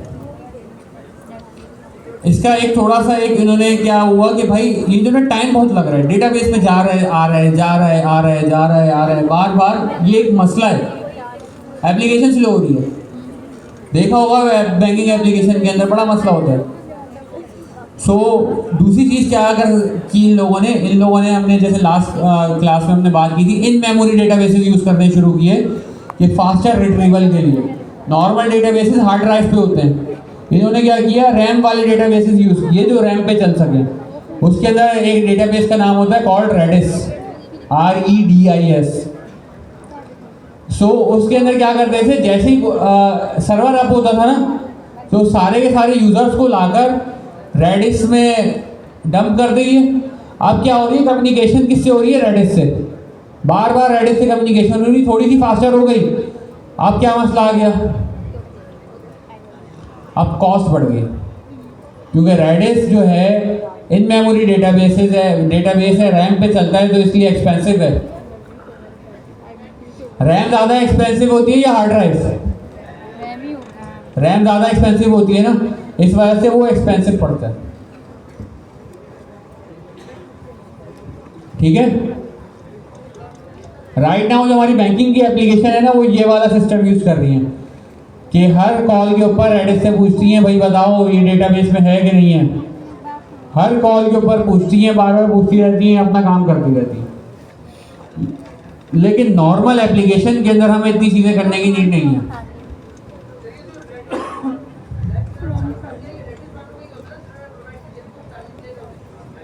रेडिस की बात नहीं होती, वो देखें ओपन सोर्स भी है रेडिस। आपके पास डॉकर की इमेज मिली हुई होगी, आप चला लो। ठीक है, आपके पास और क्या चीज़ कर सकते हो आप, Next.js मिला हुआ है ना आपको फ्री में, चला रहे हैं हम अपने सिस्टम के ऊपर। हम अपनी एक सर्वर लगा लें यहाँ पे GIIC में, यहाँ पर चलाना, जहाँ पे अपनी एप्लीकेशन डिप्लॉय करते हैं, एक भी रुपया नहीं लगेगा। लेकिन क्या होगा, वो जो सर्वर है ना, उसकी कॉस्ट की बात होगी। ठीक है, या क्लाउड प्रोवाइडर का सर्वर लोगे तो वो भी आपसे पैसे चार्ज करेगा। सो वो जो रैम जो है, वो रेंट भी अगर आप कर रहे हो सर्वर, तो भी एक्सपेंसिव पड़ेगी in terms of hardware. Clear है? सो राइट नाउ बैंक्स जो है वो ये वाला सिस्टम यूज कर रहे हैं, स्टेटफुल। अब इसके ऊपर लोगों ने क्या कहा कि भाई स्टेटलेस सिस्टम निकालते हैं, कुछ ऐसा करो कि जो है ना यार, ये बार बार डेटाबेस में चेक भी नहीं करना पड़े और ऑथेंटिकेशन भी प्रॉपरली हो जाए। तो फिर बहुत सारे लोग बैठे, जो है ना थोड़ा सा हिसाब किताब इन लोगों ने लड़ाया। तो क्या हुआ उसके अंदर, इन लोगों ने बोला कि भाई एक JWT के थ्रू हम टोकन सेट करते हैं फ्रंट एंड के ऊपर, उसकी एक्सपायरी बता देंगे और उसको कुकी में सेट कर देंगे। ठीक है, क्या करेंगे, कुकी में सेट कर देंगे। लेट से उन्होंने बोला कि जो है ना टोकन जो है 1 दिन चलेगा। ठीक है, अभी मैंने 1 दिन का सेट किया था ना कुकी एक्सपायरी टाइम, और उसमें जो टोकन होगा उसका भी मैं अगर टाइम 1 दिन सेट कर दूं तो टोकन चलेगा 1 दिन, पूरा दिन चलेगा। जब भी मैं अगर मेरे पास टोकन है और वो एक्सपायर नहीं हुआ, तो मैं जाकर जैसे ही डैशबोर्ड पे हिट करूंगा, डैशबोर्ड खुल जाएगा।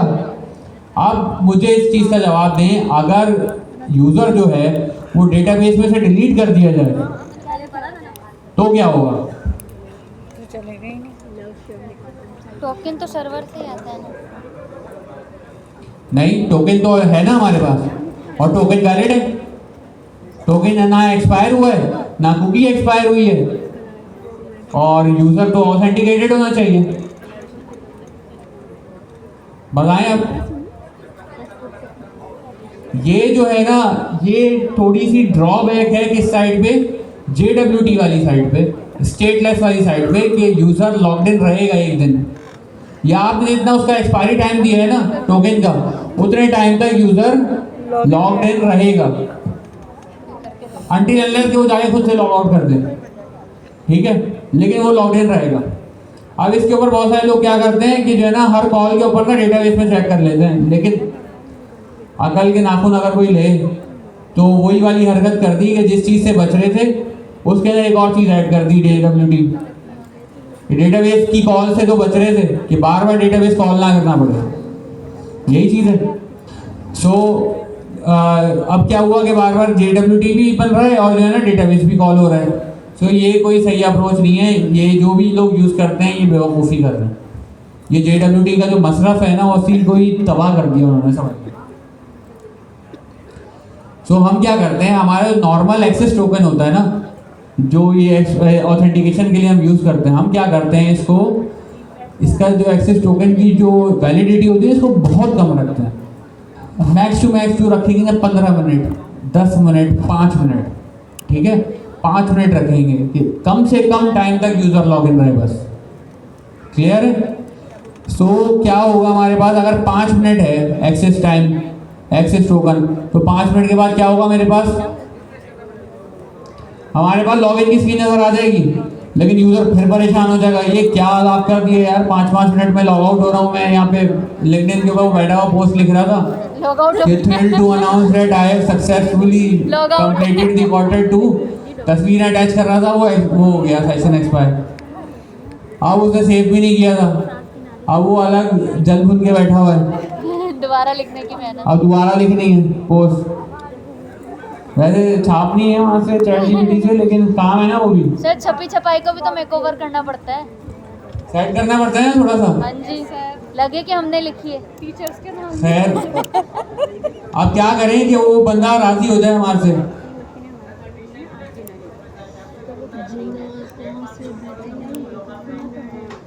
प्लेटफॉर्म के ऊपर हो तो लॉग आउट ना हो, हाँ तो ये है ना, अब ये आपने सिक्योरिटी फ्लॉ कर दिया ना।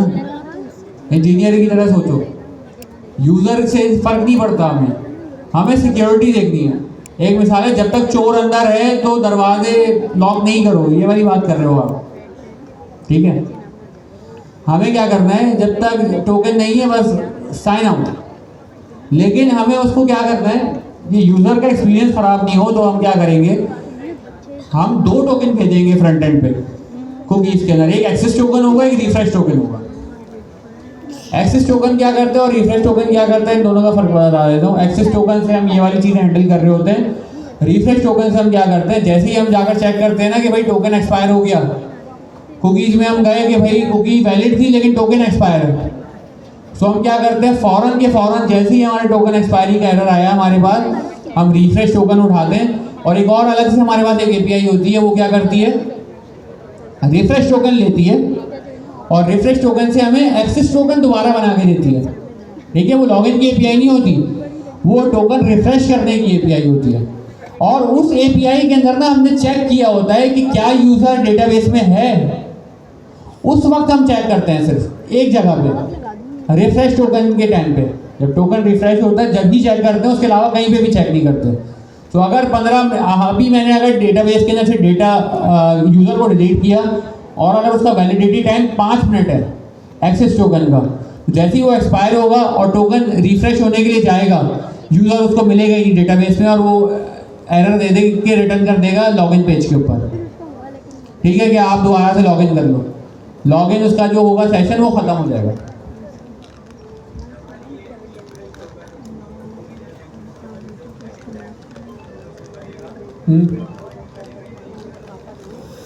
हर दफ़ा जब भी लॉगिन हिट करोगे, जब भी लॉगिन करोगे तो 2 टोकन हमेशा आएंगे, एक्सेस टोकन और रिफ्रेश टोकन, ठीक है। रिफ्रेश टोकन की वैलिडिटी हम ज़्यादा रखते हैं, वो लेट से होती है 1 महीना। जब रिफ्रेश टोकन भी एक्सपायर हो जाता है ना, फिर लॉगिन करवाते हैं, ठीक है। अभी एक मिसाल है, आप इसको ऐसे लिख सकते हैं कि बहुत सारी एप्लीकेशन होती है, उसके अंदर जो है ना 10 दिन के बाद या 1 हफ्ते के बाद लॉग आउट हो जाते हो आप, ऐसे ही होता है।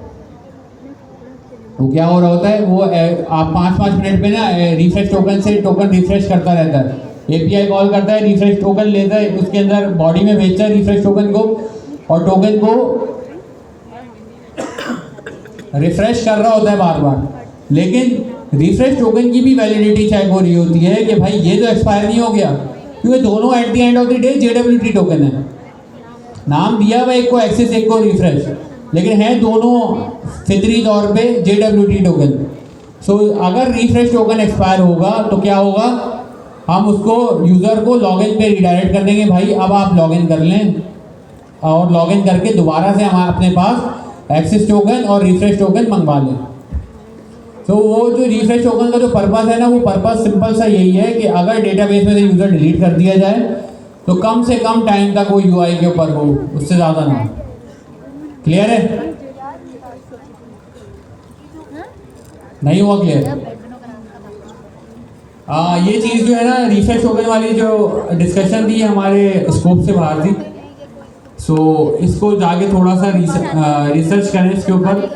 पहले तो क्या करें, रिसर्च करें ही नहीं, पहले सिर्फ टोकन बनाना सीखें, JWT टोकन, और उसको ये ट्रू वैल्यू मैंने जो बनाई है इससे रिप्लेस करें, और रिप्लेस करने के बाद यूज़ करके देखें भाई ये एक्सेस रिफ्रेश टोकन के बगैर कैसे चलती है लॉगिन, कि भाई उसकी वैलिडिटी को सेट कर दें 5 मिनट पे, और 5 मिनट बाद होने दें लॉग आउट। जब वो सक्सेसफुली हो जाए फिर जाएँ रिफ्रेश टोकन की तरफ। 1-2 दफ़ा करेंगे, सारी चीज़ें सेट हो जाएंगी। क्लियर है? अच्छा, हम 5 मिनट का ब्रेक लेते हैं, फिर स्ट्राइक पे चलते हैं। अच्छा, अकाउंट बना लेना। अकाउंट बनाते वक्त आपको बहुत मसले आएंगे, वो मसले यूट्यूब के ऊपर देख लेने और अकाउंट बना लेना। पाकिस्तान में स्ट्राइप अवेलेबल नहीं है तो US का अकाउंट बनेगा। US का कोई फ़ोन नंबर भी यूज़ करना पड़ सकता है, तो यूज़ करना पड़े तो क्या करना है आपने, टैम्प फ़ोन नंबर्स के नेम से वेबसाइट होती है कि टैम्प फ़ोन नंबर्स। यहाँ पे आएंगे, इसके ऊपर क्लिक किया, कौन सा नंबर चाहिए, US का चाहिए, ये रहा। अच्छा, कांटेक्ट करने के लिए किसी को प्रोवाइड नहीं करना है। यहाँ पर बहुत सारे फ़ोन नंबर्स आ गए, फ़ोन नंबर यहाँ से उठा के डाल देंगे वहाँ पे, इसका इनबॉक्स यहाँ पर खोल लेंगे। जैसे ही खोल लेंगे, यहाँ पर ही इसके इनबॉक्स के मैसेजेस आ रहे हैं। आप जैसे ही वहाँ पे डालोगे वो OTP भेजेगा, वो यहाँ पर शो हो जाएगी आपको। चलिए दोबारा बता देते हैं। हमारा पेपर खत्म हो गया भाई, स्ट्राइप का अकाउंट बनाने, स्ट्राइप का अकाउंट बनाने के लिए बहुत सारी मसले आपके पास आ सकते हैं। स्ट्राइप, दूसरी चीज़ ये है कि स्ट्राइप पाकिस्तान में अवेलेबल भी नहीं है। आप US का अकाउंट क्रिएट करोगे, बाद फ़ोन नंबर मांगता है, बाद नहीं मांगता, फ़ौरन की फ़ौरन। टेस्टिंग अकाउंट पे फ़ोन नंबर कभी मांगता है, कभी नहीं मांगता। अच्छा, आपने क्या करना है, अगर वो मांगे फ़ोन नंबर तो यहाँ पर वेबसाइट खोलनी है, ये वाली टैम्प फ़ोन नंबर्स लिख के गूगल पे, और यहाँ से फ़ोन नंबर उठाएंगे वहाँ से पिछले वाले पेज से, और वो कहाँ डाल देंगे, स्ट्राइप के ऊपर। और जैसे ही आप स्ट्राइप पे सबमिट करेंगे, वो आपको OTP भेजेगा फ़ोन नंबर पे, तो वो OTP आपको कहाँ लिखी हुई नज़र आएगी, जो ये मेरी स्क्रीन के ऊपर ये जो खुला हुआ है ना, ये उसका इनबॉक्स है। हमारे मोबाइल का भी एक इनबॉक्स होता है जहाँ पे हमारे सारे OTPs आ रहे होते हैं, सारे मैसेजेस आ रहे होते हैं। तो ये वो वाला इनबॉक्स है यहाँ पे, जो कि सारे के सारे मैसेजेस मुझे दिखा रहा है कि मैसेज कहाँ से आया है और क्यों आया है। क्लियर है? अच्छा, इन चीज़ों को कभी भी अपने पर्सनल अकाउंट, मतलब जो आप बिजनेस के लिए यूज़ कर रहे हो, वहाँ पे नहीं कीजिएगा। ये हाईली सिक्योर चीज़ नहीं है। टेस्टिंग के लिए हम लोग ये कर लेते हैं। हम लोगों ने अपने स्ट्राइप का अकाउंट भी ऐसे ही बनाया था, मतलब सीखने के लिए स्ट्राइप को, और हमने अपना वर्सल का अकाउंट भी ऐसे ही बनाया था। हम तो बना लेते हैं। क्लियर हो गया? जब आप स्ट्राइप का अकाउंट क्रिएट कर लोगे तो आप कुछ ऐसे डैशबोर्ड के ऊपर आ जाओगे। डिफरेंट प्रोजेक्ट्स को बनाने के लिए आप क्या करते हो, यहाँ पर क्लिक करते हो, और यहाँ पर क्या करते हो आप, टेस्टिंग। अभी मेरा जो अकाउंट है ये ऑफर है, मतलब ये मेरे क्लाइंट का अकाउंट है, मैं यूज़ कर रहा हूँ, मुझे माफ़ किया जाए, लेकिन ये आप लोगों ने ये हरकत नहीं करनी। आप लोगों ने क्या करना है, क्लिक करके यहाँ पे डिफरेंट अकाउंट्स, आप लोगों ने पहले तो अपना बनाना है, लेकिन उसके बाद ये सेटअप करनी है चीज़ें, जैसे जैसे ये टेस्टिंग हो गई, सैंड बॉक्सेज हो गए, एक और क्रिएट कर लें। जितने प्रोजेक्ट आप बना रहे हो उसके हिसाब से अलग अलग क्रिएट करते जाओ। टेस्टिंग के लिए, वरना आपको जो है इनसाइट्स जो है वो मिलेंगे नहीं प्रॉपर। इनवॉइसेस जो हैं वो तो पूरे अकाउंट की कैलकुलेट होती है ना। सो अगर आप 4 प्रोजेक्ट चला रहे हो, चारों के चारों की इनवॉइसेस आपको यहाँ पर नजर आने लग जाएंगी। तो उसके लिए आपको क्या करना है, अलग अलग उसके अंदर इन्वायरमेंट्स बनाने हैं, यहाँ पर क्लिक करके। क्लियर है? एक मिसाल है, आपने ई कॉमर्स बनाई, यहाँ पर लिख दिया ई कॉमर्स। आपने फिर क्या बनाई, एक मिसाल है कौन सी वेबसाइट हो सकती है, सोशल मीडिया की एप्लीकेशन बनाई, उसके अंदर आपने कोई सुपर चैट का ऑप्शन दे दिया। कोई लाइव बैठा हुआ है, आप सुपर चैट कर रहे हो स्ट्राइप के थ्रू। सो वो उसके लिए आपने सोशल मीडिया के नाम से यहाँ पे बना दी। तो मल्टीपल एप्लीकेशंस आप सिंगल अकाउंट में इस तरीके से क्रिएट करते हो। क्लियर है? क्या डेव, प्रोडक्शन, उसके अलावा तीसरी चीज़ होती है सैंडबॉक्स। ठीक है? इसके अंदर क्या होता है, प्रोडक्शन सेट की कोई भी चीज़ हो रही होती है ना, वो सैंडबॉक्स ही कहते हैं हम उसे। सैंडबॉक्स वो है जो प्रोडक्शन में नहीं है, प्रोडक्शन से पहले वाला स्टेज है। आप उसके अंदर सारी टेस्टिंग कर सकते हो, लेकिन एक मिसाल है, अगर इसके ऊपर मैं ऑर्डर प्लेस करूँगा, कार्ड नंबर डालूंगा ना, वो ऑथेंटिकेटेड कर देगा, भले से अकाउंट कार्ड में पैसे भी नहीं हो। ठीक है? बट क्या होगा, यहाँ पर आप पैसे आएंगे नहीं। अगर पैसे शो हो रहे होंगे तो वो रियल पैसे नहीं होंगे, वो डमी पैसे होंगे। ठीक है? अच्छा, उसके साथ ही मेरे राइट हैंड साइड के ऊपर यहाँ पर मुझे 2 चीज़ें नज़र आ रही है, पब्लिशेबल की और सीक्रेट। ये 2 कीज वो हैं जो कि हम थॉरोली यूज़ कर रहे होंगे अपने कोड के अंदर। किस चीज़ के लिए? इंटीग्रेट, ऑथेंटिकेशन के लिए, या स्ट्राइप को अपने पास अपनी एप्लीकेशन के साथ इंटीग्रेट चलाने के लिए, इंटीग्रेट करने के लिए। सही है? सो ये हम कहाँ पर रखेंगे, ENV फाइल में, .env की फाइल के अंदर रखेंगे, और गलती से भी इसको पब्लिक पुश नहीं करेंगे। अगर हमने गलती से भी पुश कर दिया तो ये ऐसे ही है कि आपने अपने घर की के ऊपर ताला लगाया और चाबी किसी को दे दी कि ये किसी को देना नहीं। यूएस अकाउंट में हम बनाएंगे। वो बोलते हैं ना, किसी को देना नहीं, किसी को बताना नहीं, वही वाला केस हो सबसे पहले जाएगा। जाती है तो ये दोनों उठा के हमने कहाँ पे कॉपी कर लेनी है, ENV में। अपनी env.local फाइल के अंदर। ठीक है? यहाँ पर मैंने 2 चीज़ें सेटअप की हुई है, ये मैं डिलीट कर दूंगा, आप लोग देख लो।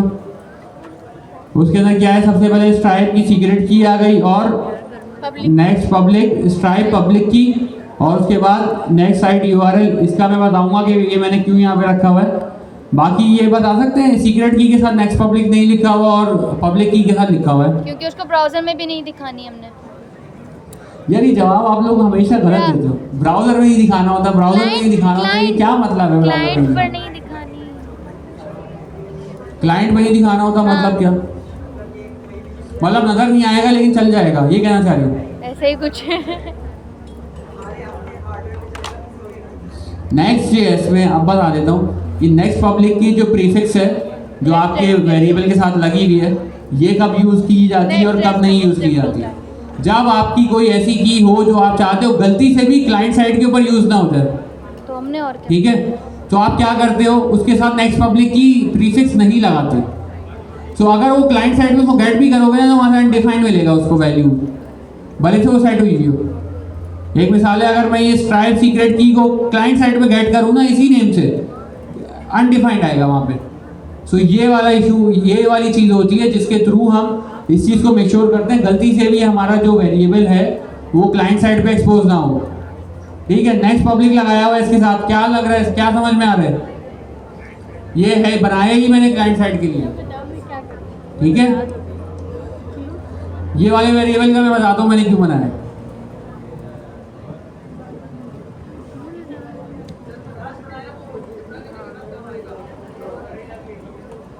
ये आएगा जब चेकआउट करूंगा ना मैं, उसके बाद जब रिडायरेक्ट करते हैं वापसी वेबसाइट पे, उस वक्त काम आएगा।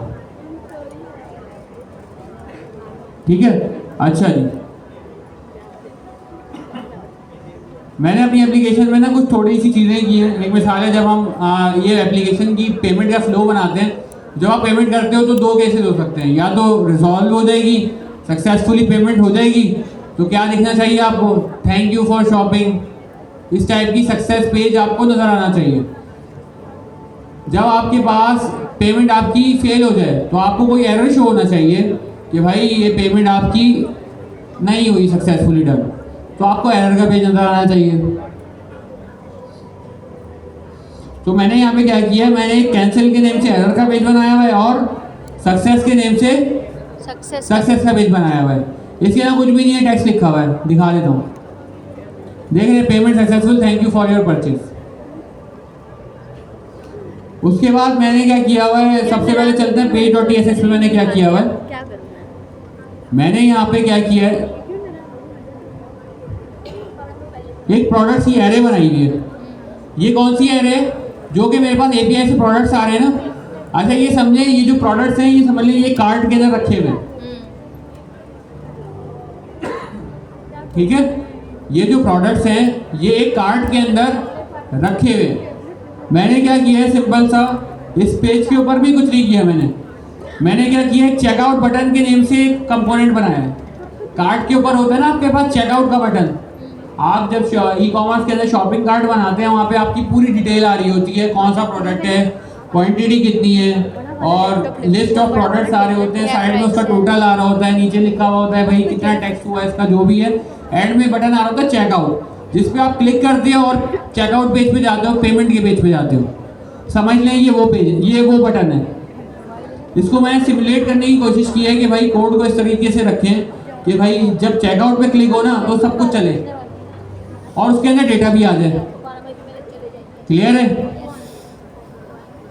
अब हम देखते हैं कि भाई ये जो प्रोडक्ट्स है ना, वो मैंने पास कर दिए किसमें, चेकआउट बटन का जो कंपोनेंट है ना मेरे पास, उसके अंदर। अच्छा डेटा देख लेते हैं कि क्या क्या है। मेरे पास उसका नेम आ रहा है, उसकी प्राइस आ रही है, क्वांटिटी, प्राइस के बाद क्या आ रहा है, क्वांटिटी के बाद क्या आ रहा है, इमेज का यूआरएल आ रहा है, ठीक है। जो प्रोडक्ट की इमेज है उसका यूआरएल आ रहा है। और इस तरीके से ये सारी चीजें नजर आ रही है। यहाँ पर 1 1 आ रहा है ना, इसको 2 कर देते हैं, एक को, ताकि हमें ये चीज पता लगे कि भाई क्वांटिटी सही से हैंडल कर रहा है कि नहीं कर रहा। प्राइस पे 100 करें। सही है। अब हम चलते हैं चेकआउट बटन की कंपोनेंट के अंदर। इसमें मैंने क्या किया हुआ, इसके अंदर मैंने एक एपीआई कॉल की है, एक /API/checkout की। उसके अंदर से क्या हो रहा है, पोस्ट के अंदर मैं प्रोडक्ट्स को भेज रहा हूँ, अपने जो प्रोडक्ट्स मेरे पास आए थे ना, जो मैंने अभी पास किए यहाँ से, ये वाले प्रोडक्ट्स मैंने जो यहाँ पे पास किए हैं, वो मैं इस एपीआई के अंदर पास कर रहा हूँ, सिंपल, और कुछ भी नहीं कर रहा। और उसके अगेंस्ट में मुझे क्या मिल रहा है, data.url। मतलब ये एपीआई जो है मुझे एक यूआरएल रिटर्न करती है, और वो यूआरएल किस चीज़ का है, स्ट्राइप के चेकआउट पेज का, कि आप इस चेकआउट पेज के ऊपर ले जाओ यूजर को और जाकर पेमेंट करा दो। क्लियर है? और वही जो पेज है वही आपको बाद में रिडायरेक्ट भी करा देगा। इतना क्लियर है? फ्रंट एंड डेवलपर का क्या काम है, सिंपल सा एपीआई लेगा बैक एंड डेवलपर से, चेकआउट की इंप्लीमेंट करेगा, उसमें प्रोडक्ट्स पास करेगा, उसमें से जो यूआरएल आ रहा होगा ना, यूजर को वहां पर रीडायरेक्ट कर देगा। तो हमने क्या किया, window.location.href, हमने ये वाली चीज क्यों की, क्योंकि जो Next.js के अंदर जो लिंक का कंपोनेंट होता है वो आपके लोकल होस्ट पे ही लिंकिंग कर रहा होता है, लेकिन स्ट्राइप का जो यूआरएल होगा वो स्ट्राइप की stripe.com/ करके होगा। तो उसके लिए हमें क्या करना पड़ा, window.location.href इक्वल्स टू data.url जो हमें एपीआई से मिला। सो इससे हम क्या होगा, जैसे ही हम इसके ऊपर चेकआउट पे क्लिक करेंगे, हम कहाँ पर रिडायरेक्ट हो जाएंगे, स्ट्राइप के चेकआउट पेज पे। यहाँ तक क्लियर है? Yes sir. क्या हो रहा है, डेटा पास हो रहा है एपीआई के अंदर, वहां से एक यूआरएल आ रहा है, और फ्रंट एंड से हम यूजर को उस चेकआउट के पेज पे रीडायरेक्ट कर रहे हैं। इतना क्लियर हो गया? Yes sir. सिंपल था यहाँ तक। अब थोड़ा सा आगे कॉम्प्लेक्सिटी है। एपीआई दिखाते हैं, डाला।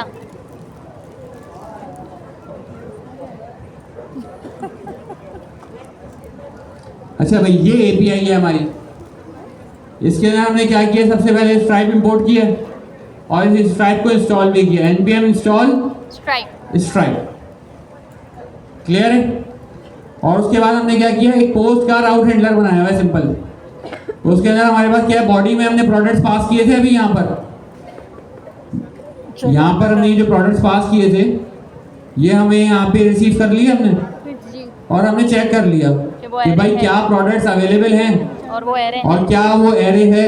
अगर नहीं है तो इनवैलिड फॉर्मेट और स्टेटस कोड 400, मतलब बैड रिक्वेस्ट।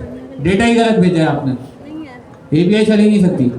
उसके बाद हमने ये अपना सारा हिसाब किताब स्टार्ट किया, स्ट्राइप को क्या नाम है अपने पास इंपोर्ट किया।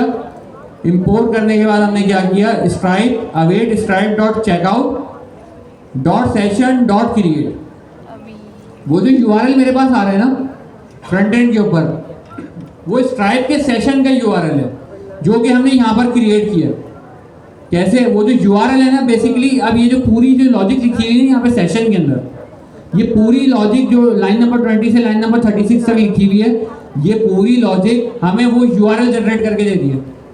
अच्छा, अब वो यूआरएल के अंदर ऐसा खास क्या है जो हम इतना लंबा सब कुछ कर रहे हैं, उसके अंदर हमारे प्रोडक्ट्स का डेटा है, उसके अंदर प्रोडक्ट की इमेजेस आ रही है, प्रोडक्ट का नेम आ रहा है, प्रोडक्ट की क्वांटिटी आ रही है, प्रोडक्ट की प्राइस आ रही है, प्रोडक्ट की जो प्राइस है वो किस यूनिट के अंदर है, यूएसडी में है, पीकेआर में है, किस चीज़ में है, प्लस पेमेंट मेथड क्या है, हमने राइट नाउ इसके ऊपर कार्ड कॉन्फ़िगर किया हुआ है। आप पेपैल भी कर सकते हो, दूसरी चीज़ें भी कर सकते हो जो जो हमारे पास स्ट्राइप के ऊपर अवेलेबल हैं।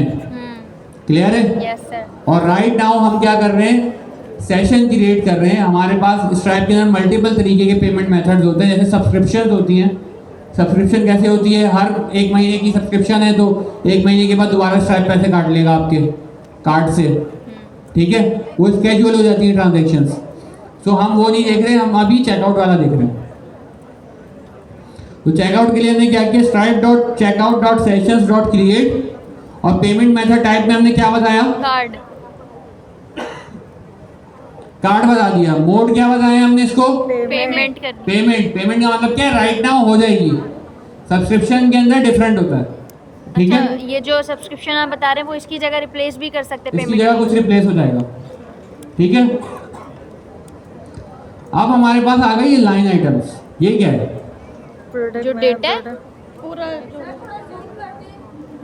कि कितना डेटा है, कि कितने प्रोडक्ट्स हैं, कार्ड्स हैं, कितने कितने प्रोडक्ट्स प्रोडक्ट। हमारे पास कितनी चीजें आ रही हैं इसके अंदर, पेमेंट मेथड टाइप, हाँ, मोड, पेमेंट, लाइन आइटम्स आ गए, और क्या आ गया हमारे पास, सक्सेस यूआरएल और कैंसिल यूआरएल। वो जो मैंने अपने .env के अंदर नेक्स्ट पब्लिक साइट यूआरएल जो सेट किया हुआ था ना, वो इसलिए किया हुआ था, मैं यहाँ पर इसको सेट करवा रहा था उस डोमेन के साथ ये जी। राउट चलाएंगे। अच्छा, लाइन आइटम्स क्या है, एक एरे है हमारी किस चीज की, प्रोडक्ट्स की, जो कि हमें किसको प्रोवाइड करनी है, स्ट्राइप को प्रोवाइड करनी है। लेकिन वो जो स्ट्राइप को हमें प्रोवाइड करनी है ना एरे, उसको एक स्पेसिफिक फॉर्मेट के अंदर प्रोवाइड करना है। कैसे कि वो जो एरे ऑफ ऑब्जेक्ट्स हैं, उस ऑब्जेक्ट के अंदर किस तरीके से ऑब्जेक्ट का स्ट्रक्चर होगा कि भाई उसके अंदर प्राइस डेटा के नाम से की होगी, और कैसे होगी, एक क्वांटिटी के नाम से होगी। पूरी चीजें बताएं। प्राइस डेटा के अंदर क्या आ रहा है हमारे पास, करेंसी कौन सी आ रही है, यूएसडी, डॉलर, यूएसडी आ रही है। और प्रोडक्ट डेटा में क्या आ रहा है हमारे पास, नेम आ रहा है, प्रोडक्ट की इमेज आ रही है।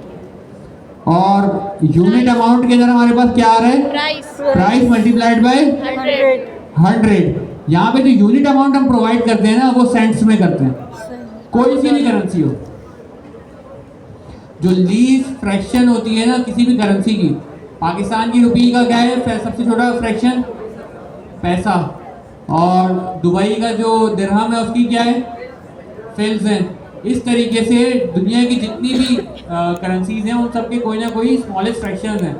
डॉलर का क्या है, सेंट है, और मल्टीपल डॉलर्स हैं उनके डिफरेंट होंगे, पाउंड का डिफरेंट होगा। तो इस तरीके से हमें वो स्मॉलेस्ट फ्रैक्शन यहाँ पे प्रोवाइड करना है। तो इसलिए मैंने क्या किया, यहाँ पे मल्टीप्लाइड बाय 100 कर दिया, क्योंकि यूआई के ऊपर तो हम यूज़र को सही दिखाएंगे ना जो प्राइस है, यहाँ पर लाके कन्वर्ट कर लेंगे मल्टीप्लाइड बाय 100 से। और क्वांटिटी के अंदर हमने क्या किया, क्वांटिटी बता दी। अब हमने यहाँ पे क्वांटिटी बताई ना, स्ट्राइप ना सारी कैलकुलेशन खुद ही कर लेगा। अच्छा, प्राइस ये है, 2 क्वांटिटी बाई की है, 100 रुपये का प्रोडक्ट था, क्वांटिटी थी 3, तो बोलेगा भाई 300 रुपये हो गए इसके, दे दो। ठीक है। ये सारी कैलकुलेशन उसने खुद ही कर लेनी है, कौन सा प्रोडक्ट बिका, कितनी क्वांटिटी बिकी, कितने का बिका, ये सारा डेटा जब आप यूज़ कर रहे होते हैं ना स्ट्राइप, तो सारी इनवॉइसेस आपके स्ट्राइप के डैशबोर्ड में नज़र आ रही होती है।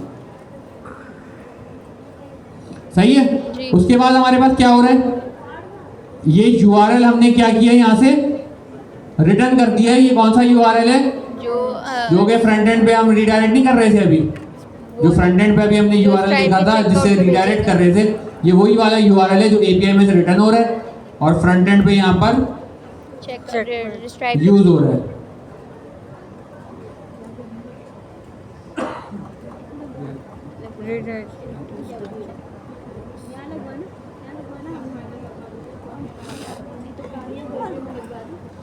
सो ये प्रॉपर तरीका था।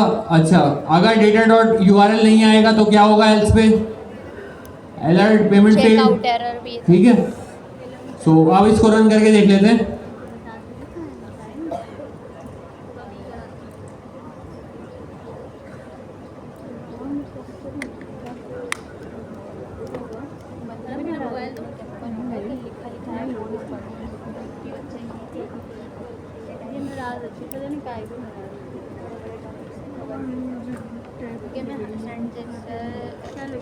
अमीन ने कहा था कि बच्चों को हाई लेवल पढ़ता है, उनको आप बता दो ये क्या होता है।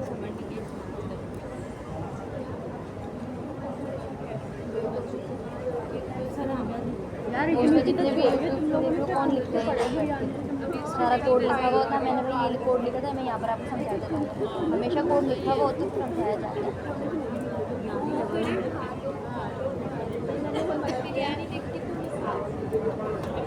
अब 1 साल में भी अगर हम स्पून फीडिंग पे रहेंगे तो फिर तो बड़े ही अच्छे ही रहेंगे कि भाई हाँ ये वाली लाइन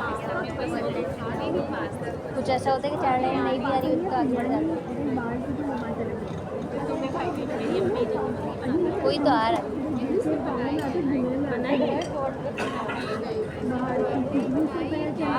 गर्मी में नहीं बैठता।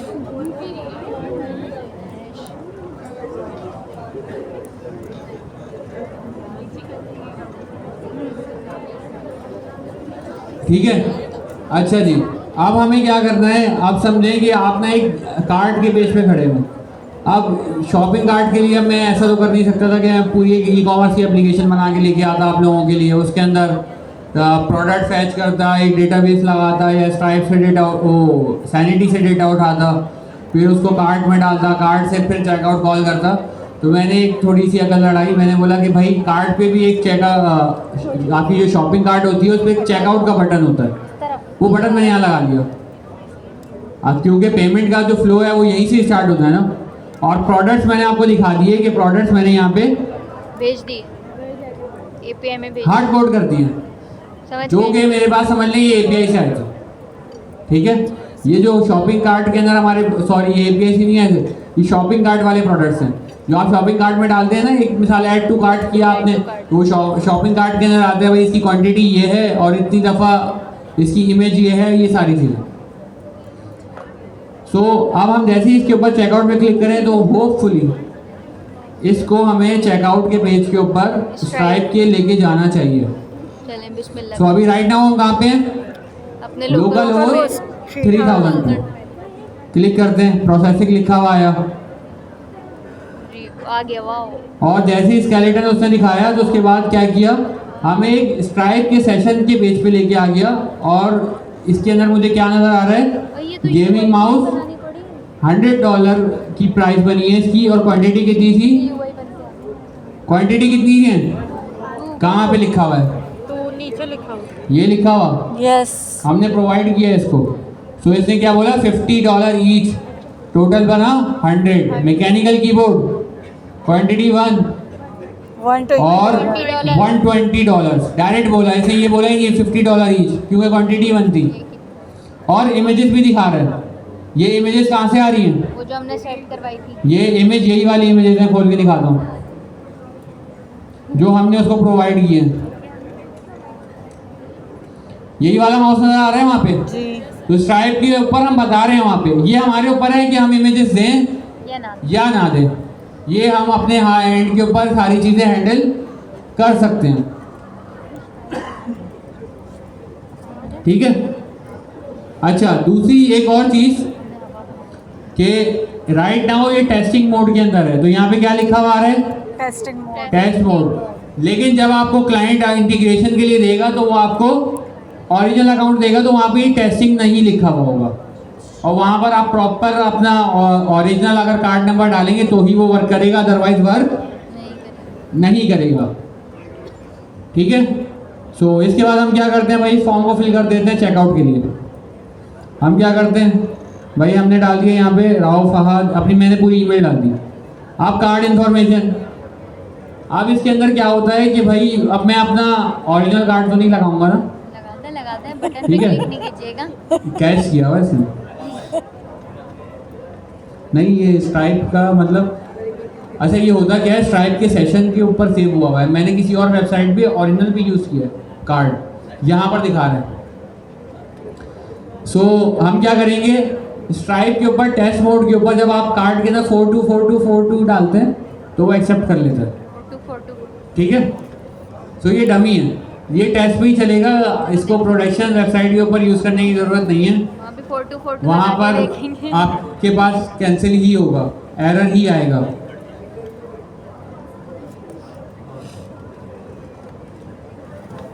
बस इतनी लिमिट 16 हो गया ना, सही है। और हमारे पास कार्ड एक्सपायरेशन के अंदर हम क्या डालेंगे, कोई भी फ्यूचर डेट डाल दें। मंथ के अंदर हमने लिख दिया 10/26 मतलब 2026 कार्ड एक्सपायर है। यहाँ पर कुछ भी डाल दें, 555 डाल दिया हमने। CVV नंबर होता है ना कार्ड पे लिखा हुआ होता है बैक पे, किसी को अपना कार्ड नंबर बता दो और CVV नंबर बता दो तो समझ एक्सपेक्ट कर लेना कि आपका बैलेंस 0 हो जाएगा। आप कार्ड होल्डर नेम लिख देते हैं भाई फहद,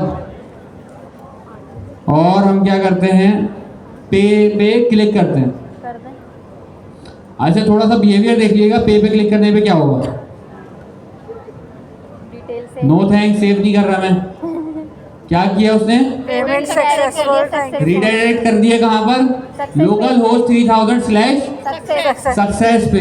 लेकिन हम इससे पहले कहाँ थे, स्ट्राइप के पेज पे थे, स्ट्राइप की वेबसाइट पे थे हम। उसने जो हमें सेशन का URL दिया था हम वहाँ पर थे, हम वहाँ से यहाँ पर रिडायरेक्ट हुए हैं। हम कहीं और मतलब अपनी वेबसाइट से रिडायरेक्ट नहीं किया हमने, स्ट्राइप ने हमें यहाँ पे रिडायरेक्ट कराया। अगर हमारी पेमेंट फेल होगी तो वो हमें कहाँ पर रिडायरेक्ट कराएगा, कैंसिल। कैंसिल के पेज पे रिडायरेक्ट कराएगा, जो कि हमने यहाँ पर कॉन्फ़िगर किया है। सर टेस्ट करने के लिए कैंसिल कैसे करेंगे? कहाँ पे, वही अगर हम कैंसिल वाले पेज पे हैं।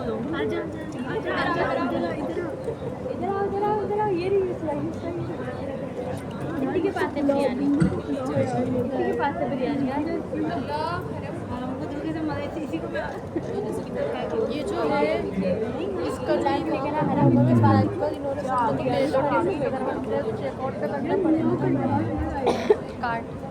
कार्ड के राउट पे यार ट्रस्ट नहीं करते आप लोग, अच्छा सही है, होगा फिर। होगा। अभी ये जो टेस्टिंग इन्वायरमेंट है ना, इसके अंदर मैं फेल कर ही नहीं सकता, खुद ब खुद फेल हो जाए वो एक अलग चीज़ है।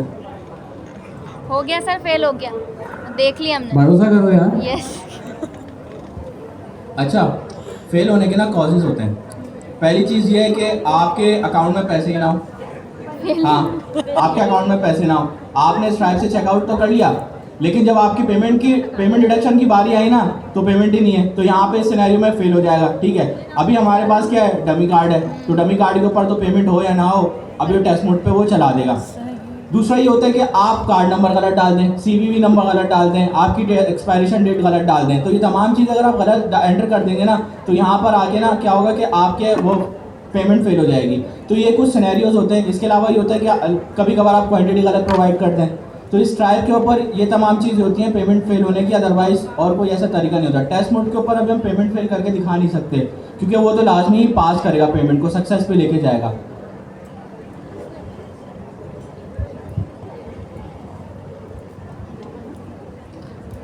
अच्छा जी, मोस्ट ऑफ दी स्ट्राइप हमने कवर कर लिया, बट ये है कि एक दो चीज़ें रहती हैं। एक चीज़ रहती है, छोटी सी चीज़ है, 5 मिनट डिस्कशन करेंगे, काम आप लोगों ने खुद करके आना है, ये समझ लें होमवर्क है आपका।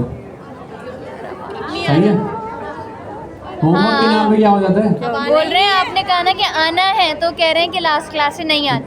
नहीं क्या क्वार्टर 3 में नहीं आएंगे, इनसे पूछे ना जो मना कर रहे हैं, ये अपने आप लोगों की जो अपनी मार्केट प्लेस आपने बनाई है उसमें इंटीग्रेट करना। कैसे करेंगे। अभी तक पेमेंट आ गई है, किसने दी है ये नहीं पता आपको, पैसे आ रहे हैं, पैसे बरस रहे हैं, कहाँ से आ रहे हैं ये नहीं पता। अब वो पता करना है हमने कि भाई पैसे आए कैसे। अभी तक जो हमने काम किया, कार्ड के अंदर से प्रोडक्ट उठा के कहाँ डाल दिए, हमने स्ट्राइप को ले लिए, एपीआई में पास किया अपनी, उस एपीआई से कहाँ गया काम, स्ट्राइप के पास चला गया, सब कुछ हो गया और पैसे आ गए, हम खुश भी हो गए, सक्सेस पेज नजर आ गया। आए नहीं। पैसे भेजे किसने हैं ये मुझे कैसे पता लगेगा? ईमेल से। बंदा भी तो होगा। मतलब जो पैसे भेजेगा, जो ऑर्डर करेगा, वो ईमेल भी करेगा मुझे ये मैंने आपको पैसे ट्रांसफर किए हैं, लोड कर दो मेरा। मैं इससे नाराज हूँ, मैं इससे बोल रही हूँ आज बना सकती हाँ, स्क्रीनशॉट सेंड करो, ये भी होता है। पाइथन कोर्स 1500 रुपीज़ फेसबुक पे चलता है ना पोस्ट, 1000 रुपये में। अब बीच में मैंने 800 में भी देखा यार, 300 का भी चल रहा था।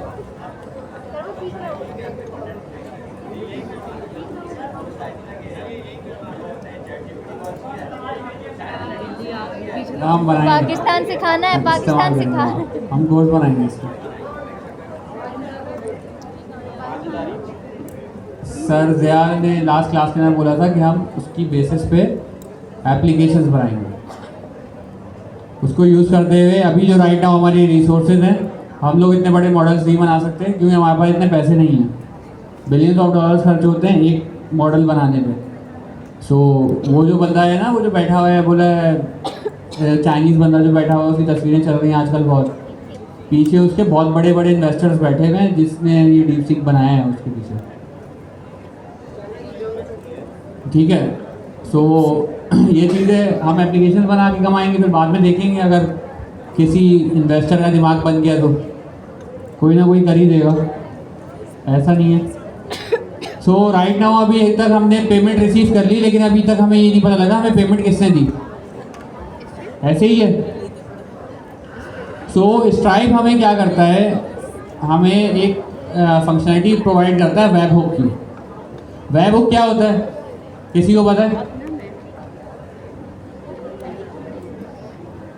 अच्छा ठीक है, मैं बता देता हूँ। वेब हुक के अंदर क्या हो रहा होता है कि जब भी हमारे पास पेमेंट की होती है ना, तो कोई भी इवेंट चल रहा होता है। हमने पढ़े थे ना events, click event, on change event, on mouse की डाउन इवेंट, की प्रेस इवेंट, इस टाइप के जो इवेंट्स होते हैं हमारे डॉम के ऊपर, ऐसे ना इवेंट हर जगह पे होते हैं। अब स्ट्राइप के ऊपर दो तरह के इवेंट हो रहे हैं, या तो पेमेंट सक्सेसफुल हो रही है या तो पेमेंट रिजेक्ट हो रही है, कैंसिल हो रही है। ये दो इवेंट हो रहे हैं। इन दोनों की बेसिस पे क्या होना चाहिए, अगर पेमेंट सक्सेसफुल हो जाए तो मेरे डेटाबेस में ऑर्डर भी क्रिएट हो जाना चाहिए कि भाई इस पर्सन ने ये वाले आइटम्स ऑर्डर किए हैं, ठीक है। अगर कैंसिल हो जाए तो क्या होना चाहिए, तब भी इन्फॉर्म होना चाहिए। तो हमारे पास कुछ ना कुछ डेटा सेव होना चाहिए, उसका कैंसिल वाले का भी सेव होना चाहिए। अक्सर आपके पास होता है ना कि आपके पास ईमेल आ जाती है, अगर आप कोई चीज़ कार्ट में डाल के छोड़ दो थोड़े दिनों के लिए, फिर बोलते हैं भाई ये ऑफ़र दिखाते हैं आपको कि ये चीज़ खरीद लो, ये चीज़ खरीद लो। वो डेटा कहीं ना कहीं से यूज़ कर रहे होते हैं। अभी आपके पास पैसे नहीं हैं, बाद में तो होंगे, तो वो डेटा जो है वेबसाइट होल्डर्स अपने पास सेव करके रखते हैं कि बाद में दिखाएंगे इनको। अभी अगर महीने की आखिरी तारीखें चल रही हैं, कार्ड डिक्लाइन हुआ है, तो पहली तारीखों में दिखाओ, महीने के स्टार्टिंग के वीक में दिखाओ, 15 तारीख के आसपास दिखाओ, कि इसके बाद जब दिखाओ जब इसके बाद पैसा होगा। ऐसा ही होता है ना, आखिरी तारीखों में कार्ड डिक्लाइन हो गया, 15 तारीख के पास मोस्ट प्रोबेबली नहीं होगा, पैसे होंगे, उसके बाद दिखाओगे वो इंटरेस्टेड हो जाएगा, तो वो डेटा हम सेव करके रखते हैं।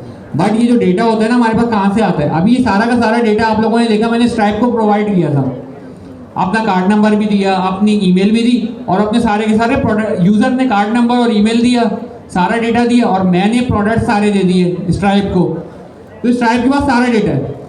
स्ट्राइप क्या करता है वेबहुक के अंदर, जब भी पेमेंट सक्सेसफुल होती है ना, एक वेबहुक के थ्रू एक एपीआई कॉल कर देता है।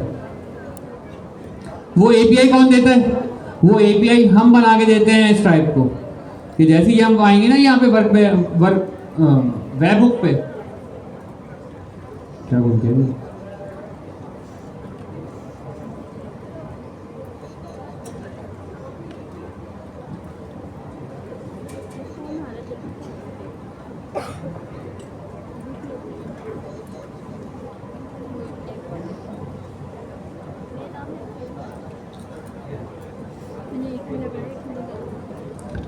देख रहे हैं ये पेलोड कैसे नज़र आ रहा है। जब भी आप वो जो एपीआई इसको बनाकर देंगे इस टाइप को, तो उसके अंदर जो इवेंट आएगा ना, उसकी टाइप कुछ इस तरीके की होगी।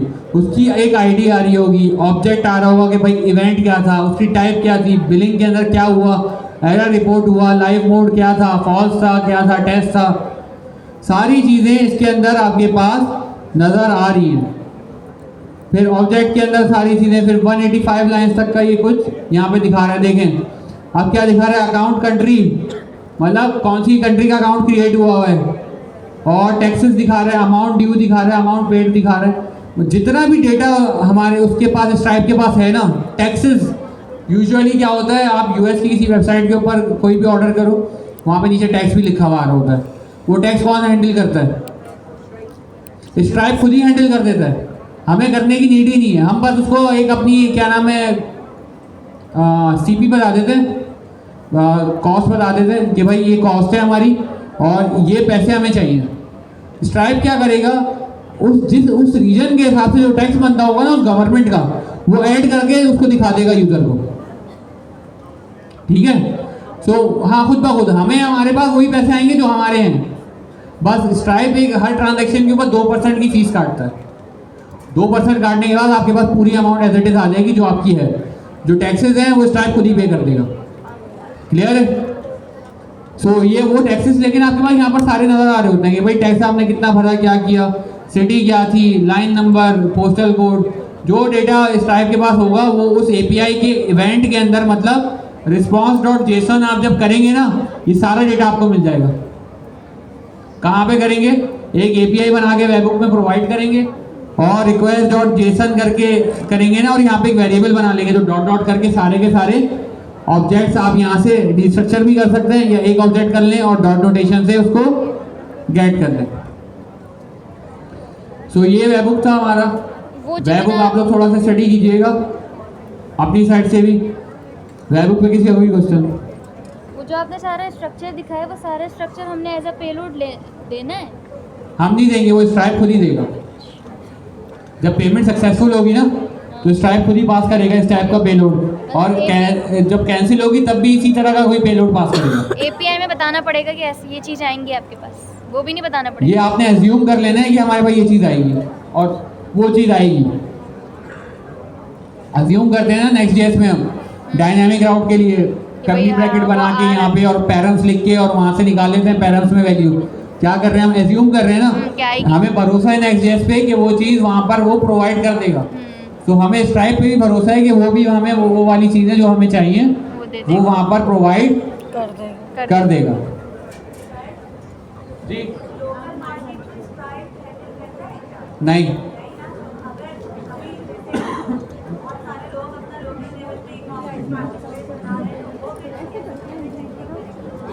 उसके लिए बहुत सारे मेथड्स हैं। आप लोकल बैंक पे भी जा सकते हो। ठीक है, बैंक के ऊपर नहीं जा रहे तो आप इजी पैसा जैस कैश पे जा सकते हो। बट एक बहुत पॉपुलर चल रहा है क्विक पे भी आप जा सकते हो। बट ये क्या होता है, क्विक पे के लिए जब आप वेबसाइट बना लेते हो, सब कुछ कर लेते हो, पेमेंट इंटीग्रेशन से पहले आपको अपने पूरे बिजनेस प्रूफ दिखाने पड़ते हैं, सारी चीज़ें आप दिखाते हो, फिर क्विक पे आपको इजाज़त देता है कि भाई आप हमारी सर्विस को इंटीग्रेट करो, और उसके कुछ डाउन पेमेंट वगैरह भी होती हैं, बहुत सारी चीज़ें होती हैं, वो पूरी डॉक्यूमेंटेशन का एक पूरा प्रोसेस है।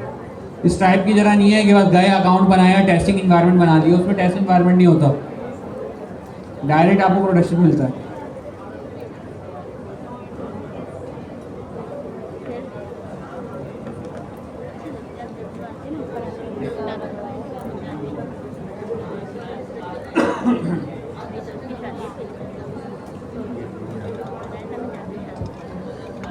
सो ये हमारा लास्ट टॉपिक था स्ट्राइप का सेशन। स्ट्राइप का टॉपिक तो हमारे यहाँ पे कंप्लीट हो गया। बाकी ये है कि एक बात मैं परसों रात को करने लगा था, लेकिन ये है कि फिर मैंने सोचा यार लाइव क्लास के अंदर ही करेंगे। क्या प्लान्स हैं आप लोगों के?